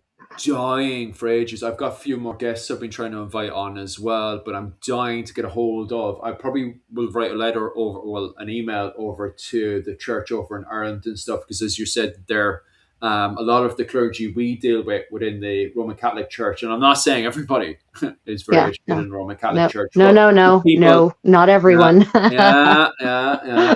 But the people I deal with within the Roman Catholic Church in Ireland in 2026, and the people that Rachel deal with, very educated men, and I'd love to have them on, and women as well, very educated people, and I'd love to have them on at some stage. Also, for everybody who's jumping on and joining us right now, first and foremost, hello in the Philippines. Thank you for jumping on today. We're talking about the Silk Road, guys. So if you have any connections or anything, or anything you'd love to jump on and talk about the Silk Road, especially the Silk Road going by the Philippines and stuff, the connections to the Indonesia and Malaysia and trade ports, and also the trade ports over in Japan and China, so on and so forth.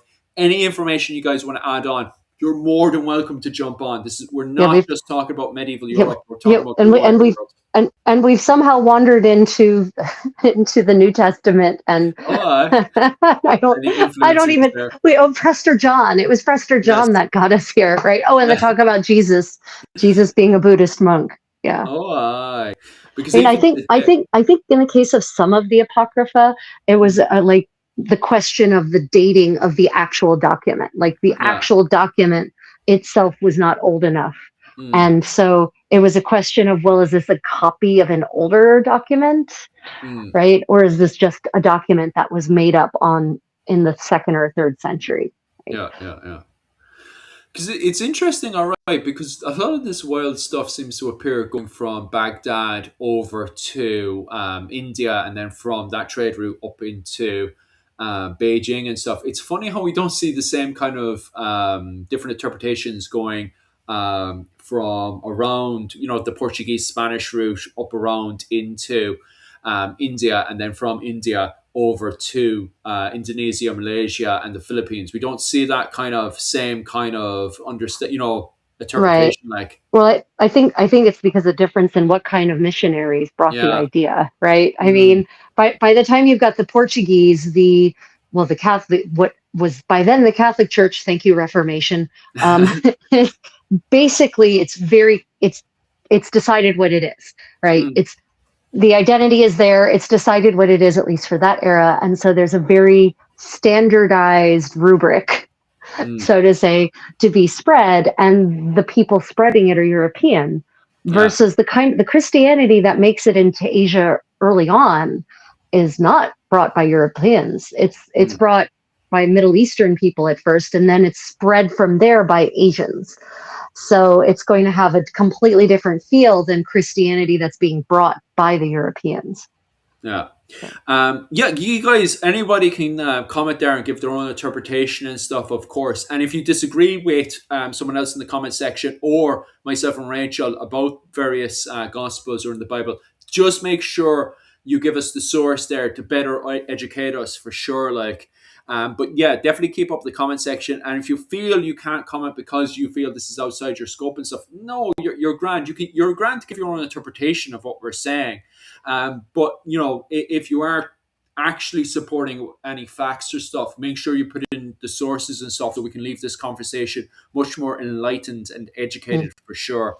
Yeah, Um, I am always happy to be politely and respectfully corrected. yes. I don't tolerate abuse. You can fuck right off if you want to pour abuse in the comments. Yeah.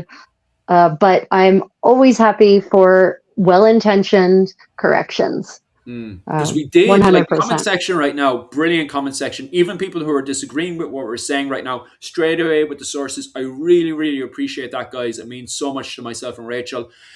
It's just early on in the conversation, we had weirdos coming up and just name calling. I had to quickly ban a lot of them. And also on top of that, as well, we had a few of our own just saying a few bold words that the algorithm wouldn't be in favor of. So just be careful on what you write as well. I Yeah. won't be removing anybody who disagrees with us as long as you do it in an educated No, way. no. I mean, It's here's just, here's yeah, yeah, here's the other thing about biblical scholarship is that, like history in general, it's a living field of study.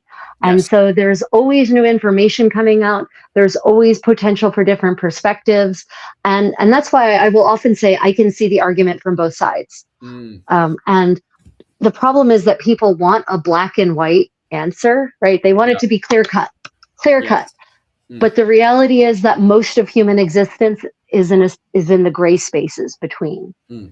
So you can absolutely disagree with me, and you may have evidence that supports that, and I may have evidence that supports my point of view, and the truth is probably somewhere in the middle, usually. Yes, Yeah. always seems to be the case for sure. Right. And there were some brilliant comments now. I'm trying to scale up and down because I'm also trying to pay attention to the earlier comment. Sorry, the new comments that are coming in, and also the early ones as well. What's the story? Susan asks, "What's the story with the Gospel of Mary Magdalene?" Oh my God. It's okay. So that's another. That's Cans, worms, okay. open, throw. No, I mean it's another of the apocrypha, right? It's Yeah. again, it was reviewed early on, like Mhm. second, third century AD, fourth century AD. It was reviewed and discarded as being apocryphal, as being as where that word comes from, as Mm. being not true, as being not a true gospel. And again, I Yes. haven't looked in. It's been a while since I've looked into the Gospel of Mary Magdalene, so I don't know what the latest scholarship is on that. But the Mm. last time I read about it, it's that generally that most people were agreeing with that assessment, that it was composed well after the life of Jesus, and so not a true gospel. So that's I haven't I have that's the last thing I read, but it's been a couple of years because I came here for the Silk Road, guys, not for a discussion of the New Testament uh, and the Apocrypha. but So maybe we please steer the conversation back to the Silk Road? it's actually most of it, right? So I'll just before we steer away from religion, because most of you guys are on talking about the gospels and stuff. Just focus mostly on the Silk Road, because I do when it comes down to the connection and going back to the Silk Road and its connection between Ethiopia and Ireland, that's a very interesting one as well. And I highlight that because of the fact we could see Coptic texts or Coptic influences popping up in insular Christianity literature in the early medieval period, especially during the Golden Age of Ireland and the saints and scholars. It's interesting because myself and Rachel have talked about this a few times, which is the vision of Tundal, Mm. which is actually a story from the High Middle Ages, but it seems to be something that's very much echoing. And there's a lot of similarities between the vision of Tundal that, in fairness, does pop up in the High Middle Ages, but it seems to, because it has a very kind of apocalyptic feel to it and a very much vision feel to it, it seems to be very much in line with what was it called? The type of Coptic writing that was happening in Ethiopia much more early on in the 5th century. And that's interesting because as the Roman Empire is collapsing, we do have trade routes from Ethiopia going around the Mediterranean Sea and up around the Iberian Peninsula and then making its way up to the Kerry and Cork area.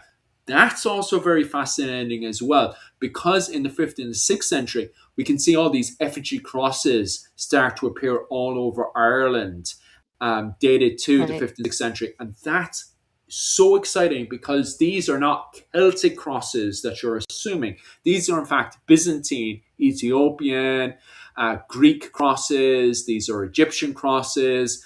And also, these are crosses up around the kind of Jerusalem area of the 5th and the 6th century, which literally is so fascinating. Why are we seeing all of these carvings that look like the type of finds that we have? Basically, it looks like somebody has seen a cross in the Middle East and also Right. in the Byzantine Empire, has gone, oh my God, this looks so amazing, has gone back to Ireland and started to carve this stuff to show other people, hey, look how amazing the Byzantine Empire is. This is what our crosses look like over there, which shows a connection that people are moving between Ireland all the way down to the likes of Ethiopia, Constantinople, Egypt, etc., etc., etc. Even with the collapse of the Roman Empire in the West, that the Irish are still moving around the place, and we still have movement, which is connected to the Silk Road and the bigger picture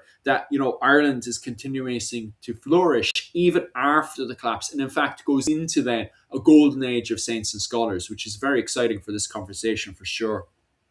Right. Yeah, it's people, yeah, and this brings us back to our perennial point, Philip, Mm, is that the medieval world is highly interconnected, that the ancient world is highly interconnected and continues to be through the so-called Middle Ages, right? mm, The Justinian plague disrupts things for yes. probably about 100 years. It feels like if you look at the way things kind of do actually slow down. But the period that I would actually call the Dark Ages, there is a Dark Age for certain. It's after the Mm, Justinian plague, but it's not 1,000 years of Dark Age. So there still is, once people stop dying in mass numbers, things yes. pick back up again. The connections pick back up again. And Ethiopia is very advanced, very powerful in this stage. It's one of the bastions of Christianity at that point, and especially in the face of the rise of Islam and the march of Islam, literally across across the world. Ethiopia withstands that, Mm, and so it doesn't surprise me if you end up with crosses that look like they could be plucked out of Lalibela, yeah. uh, for instance. Yeah. Mm. Yeah, it is very, very fascinating for sure. And just a comment on your side as well. Somebody was asking, well, basically saying colonization ruined the world, the Silk Road, so on and so forth. Would you agree that colonization, ones that comes to mind is the Portuguese and Spanish colonization going up to around It was the already beginning no, it of was already done. The Silk Road uh, was already over at that point. It was okay. the rise of colonization was a direct response to the Silk Road having been disrupted. Mm, Roads, the roads, those trade routes having been disrupted. It's again, historians are trying to move away from calling it the Silk Road. or roads even, because it implies it's only about silk, and it's very much not. Mm. Right? It's about pottery, it's about spices, it's about slaves. Yeah, but by that point, the reason you could even say it's the Mongols' fault that we no, it's not. But the reason, I was just listening to a lecture on this morning or yesterday, actually. Mm. One of the reasons that Europe looks outwards is because those trades stop, and Mm. everyone was like, "Yeah, we like our spices, so how can we get them?" Mm. So, that drives Europe. They also like sugar. How can we get it? Right. So that drives Europeans to look for other ways, and that's what triggers us to colonize. It could be alternate history. If Mm. those trade routes had not been disrupted, Europe may never have felt the need to actually go anywhere, Yeah, right? yeah, for sure. Uh, so no, that it's because those routes are disrupted that Portugal starts looking to other ways to get to India, because they want those spices, Mm. right? That's what it's all about. It's about the spice must flow. Yeah. So that's what drives the Portuguese to do that. And then, Mm. you know, the Reconquista finishes just about it. This is this really weird conflux of a coincidence of events, right? Yeah. The Silk roads get brought to a halt. Basically, they get disrupted anyway, Mm. because it's much more expensive to send things through those routes because of now all of the additional taxes that are being lumped on top of them. And at the same time, the Reconquista of Spain finishes. So Spain is finally Spain. It's a Mm. kingdom, because they eject the last Moorish rulers out of Granada. Fernando and Isabella actually, they marry and they unite Spain all under one single crown, basically.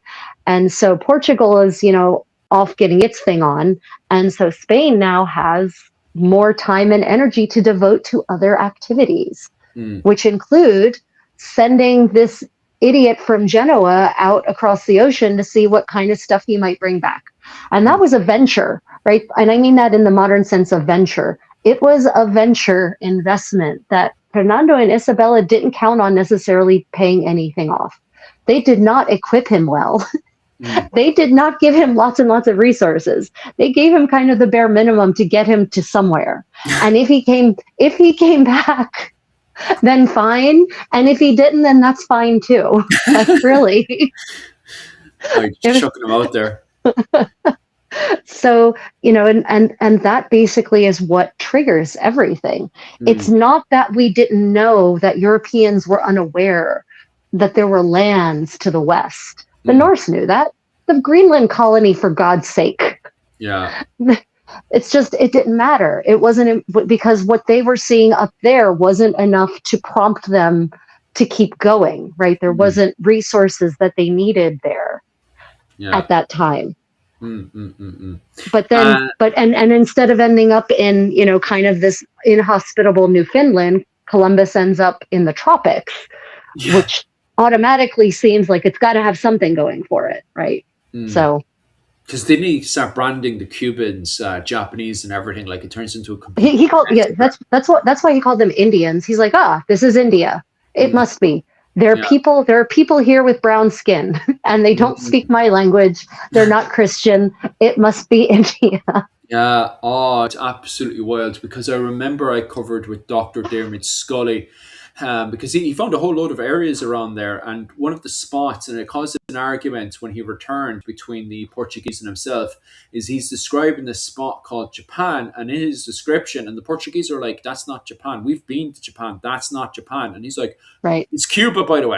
He points out Cuba on the map. And right, they're like, right. you've discovered a new spot. And I'm pretty sure, and the comment section might Yep. support what I'm saying here. He solidly thought that was India. There were already people in his own time going, "Hey, wait, there's something weird going on here. That's not Japan. What's going on here?" Yeah. And he denied it. He thought he had found another way to get to India. Because that was the point, Yeah. right? Was to bring back the spices. Mm. Ironically, he did actually. There is one spice that he may have found, allspice, because that's actually from Jamaica. Mm. I haven't. I just thought about that. I haven't looked into that to see if that was among the things he brought back with him that everyone thought were mostly disgusting. foodstuffs. I mean, Yeah. the initial everyone. I know everyone wants to think, oh, Columbus came back and he brought the tomato and the potato, and they're thereafter every European loves tomatoes and potatoes. Nope, Mm. not true. They did not like either of them. So yeah, yeah, And it's yeah. So the Silk Roads. The question was, did you know? Is it colonization that killed the Silk Roads? No, it's the interruption of the Silk Roads that led to colonization. for sure. And where the hell was I going with this one? Oh yes. Oh, where am I? And what was it called? Susan asks, how easy was it to travel from Constantinople to Samarkand and Central Asian markets and back to Constantinople and the Baltics in this era? I mean, depends on what you mean by easy. That's a hard question to answer. Yeah, I was thinking that Uh, too. I mean, it was done a lot. It was super common. It was not a special trip. It was a trip made regularly Well, by merchant caravans. I So think it depends who was running the protection rackets in the center at the time. Because, and even on top of that as well, like from my understanding of the literature, it seems to me going from Constantinople to India, when it was ran, that protection racket in the middle from Persia, the Persian area, hmm, the area that was meant to be, Baghdad and all those spots. Those seem to be really, really good when it's ran after the Mongolians had wrecked everything up, when the Mongolians are running the what was called the protection racket at that area, and then when that collapses, it just goes terrible again. Like that whole yeah, area seems to go to shite after the Mongolian protection racket kind of collapses and breaks into internal fighting. And it's the same with the Soldier Turks. The Soldier Turks seem to be doing quite a good job, but then there seems to be collapsing of internal fighting because what happens is that how yeah, is it supposed to work? At the very, very start, if we strip it right down, is that there was no, at the very start, if you're moving, for example, from Persia to Baghdad and then over to Constantinople, there was no protection racket. What you did to get from A to B, from one settlement to the next settlement, is you hired a war band. The problem is that your war band, which is made up of nomads with horses and their arrows and so on and so forth and their lances, is that they could be attacked and killed by another warband, or, and this was a huge problem as well, your own warband that you hired to protect you could turn against you and kill you and steal your stuff. Okay, and that yeah, happened a lot.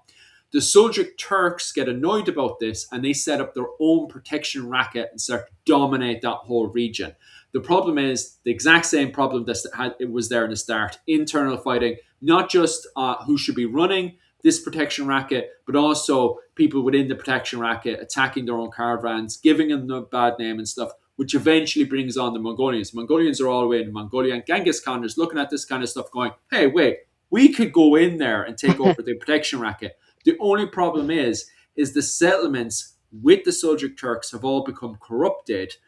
And at times when Genghis Khan comes up with his new fantastic idea of, I'll take over the protection racket, these corrupt politicians, in Genghis Khan's interpretation, um, end up killing, allegedly, according to Genghis Khan, they kill Mongolian traders in that route, which really annoys Genghis Khan. So he goes down and just wipes, he not only just wipes out other rival protection racketeers, in particular Seljuk Turks, but he goes into the settlements themselves because they had killed Mongolian traders and wagons. He goes into the settlements itself and just wipes it out of it. But a very important thing to note is unless a merchant or a trader had been involved with what had happened, they were actually put to the side. So when he goes in there and he commits his mass, chop chop, he does actually he only like, don't get me wrong, he kills a lot of farmers. A lot of poor innocent farmers are killed by him, right, which needs to be noted. But what is very important to note is the fact he actually puts the merchants, the traders, anyone who's involved with the numbers and understands the system and isn't involved with what happened with the killing of Genghis Khan's merchants and traders. They're all put to the side. He protects them as much as possible because they're so important in producing a Yeah. whole load of money. It's the same thing with when Timid, the lame, takes over the protection racket. He does exactly the same Oh, thing. Tamerlane. That's the Yeah. one. He takes over Tamer, yeah. after the Mongolians, and he does exactly the same thing. When the settlements end up killing a few of his own traders, allegedly, it is argued that they were using those as an excuse to take over and put in their own favored merchants and traders, but that's an argument for a different day. He does the same thing. He puts all the merchants, the traders, the artists, all those educated people. He doesn't touch any of them. He doesn't touch any of the educated people. He doesn't touch any of the Right. artists. He doesn't touch any of the bards. He doesn't trade anyone to do with the education system on purpose. He doesn't touch. But what he does is he gets a lot of the anyone involved with the Renaissance, because this is going now into late medieval, the Renaissance, he gets all those people and he brings them back to his own capital so he can spark off his own Renaissance in his own capital, going into the late medieval Renaissance era, which is very important to note on understanding how this protection racket works at the time. So yeah, the reason we're standing over here is because I was at 4% on my phone.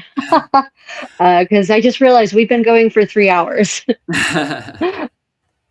Do you want to start finishing up there, Rachel, or are Yeah, you good to go for a couple of questions? I think that might be a good place to finish up. Yes. I would say that, so Susan, like any question like this, like, when and where or when exactly is going to differ. I will tell you that in general, that was a pretty common set of routes that were taken for 1,000 years. Mm, Um, how easy it was, yeah, like Philip was saying, it's going to vary highly, mm, but it was common enough that goods came very regularly and merchants came back regularly. It was also common enough for it to be a problem that I know that people took out insurance policies in Italy wow. on on merchant ventures that involved that direction. So Mm, mm. yeah, So very exciting stuff. We could end up talking about this all day because the comment yeah. section now has wanted us to switch over to the Mediterranean and the Turkish trade and the Turkish piracy and stuff there. And geez, we could talk all day about that stuff. But Oh God, regardless, yes. lads, what I want to do now is just highlight the fact that myself and Rachel, if you want to support the channel, you can always pop over to my Patreon at Irish Medieval History. I do classes every Sunday night. 9 p.m. Irish time. This week we're covering 13th century Ireland with the Anglo-Irish and the relationship with Henry III. So definitely head over to my Patreon if you're interested in all that stuff. You can donate whatever money you want, both on my subscription on YouTube, but also on my subscription over on Patreon as well. Any money you want. But if you want to do those classes, head on over to my Patreon. Only 20 quid a month for a whole load of classes every Sunday night, and they're recorded as well. So if you miss the class, you can always watch the recording as well, and any other stuff as well that is posted up there. Also, Rachel, how do people support channel if anybody wants to give you any sponsorship or anything? Yeah, so if you're interested in sponsoring my work, in supporting my work in medieval material culture and fashion history, and actually making things like this, I have a patron, the Creative Contessa on Patreon, and channel membership here on YouTube. And, it comes with a host of extra perks. I have a Creative Contessa Discord where we share our projects and ideas, and I share extra resources on a regular basis.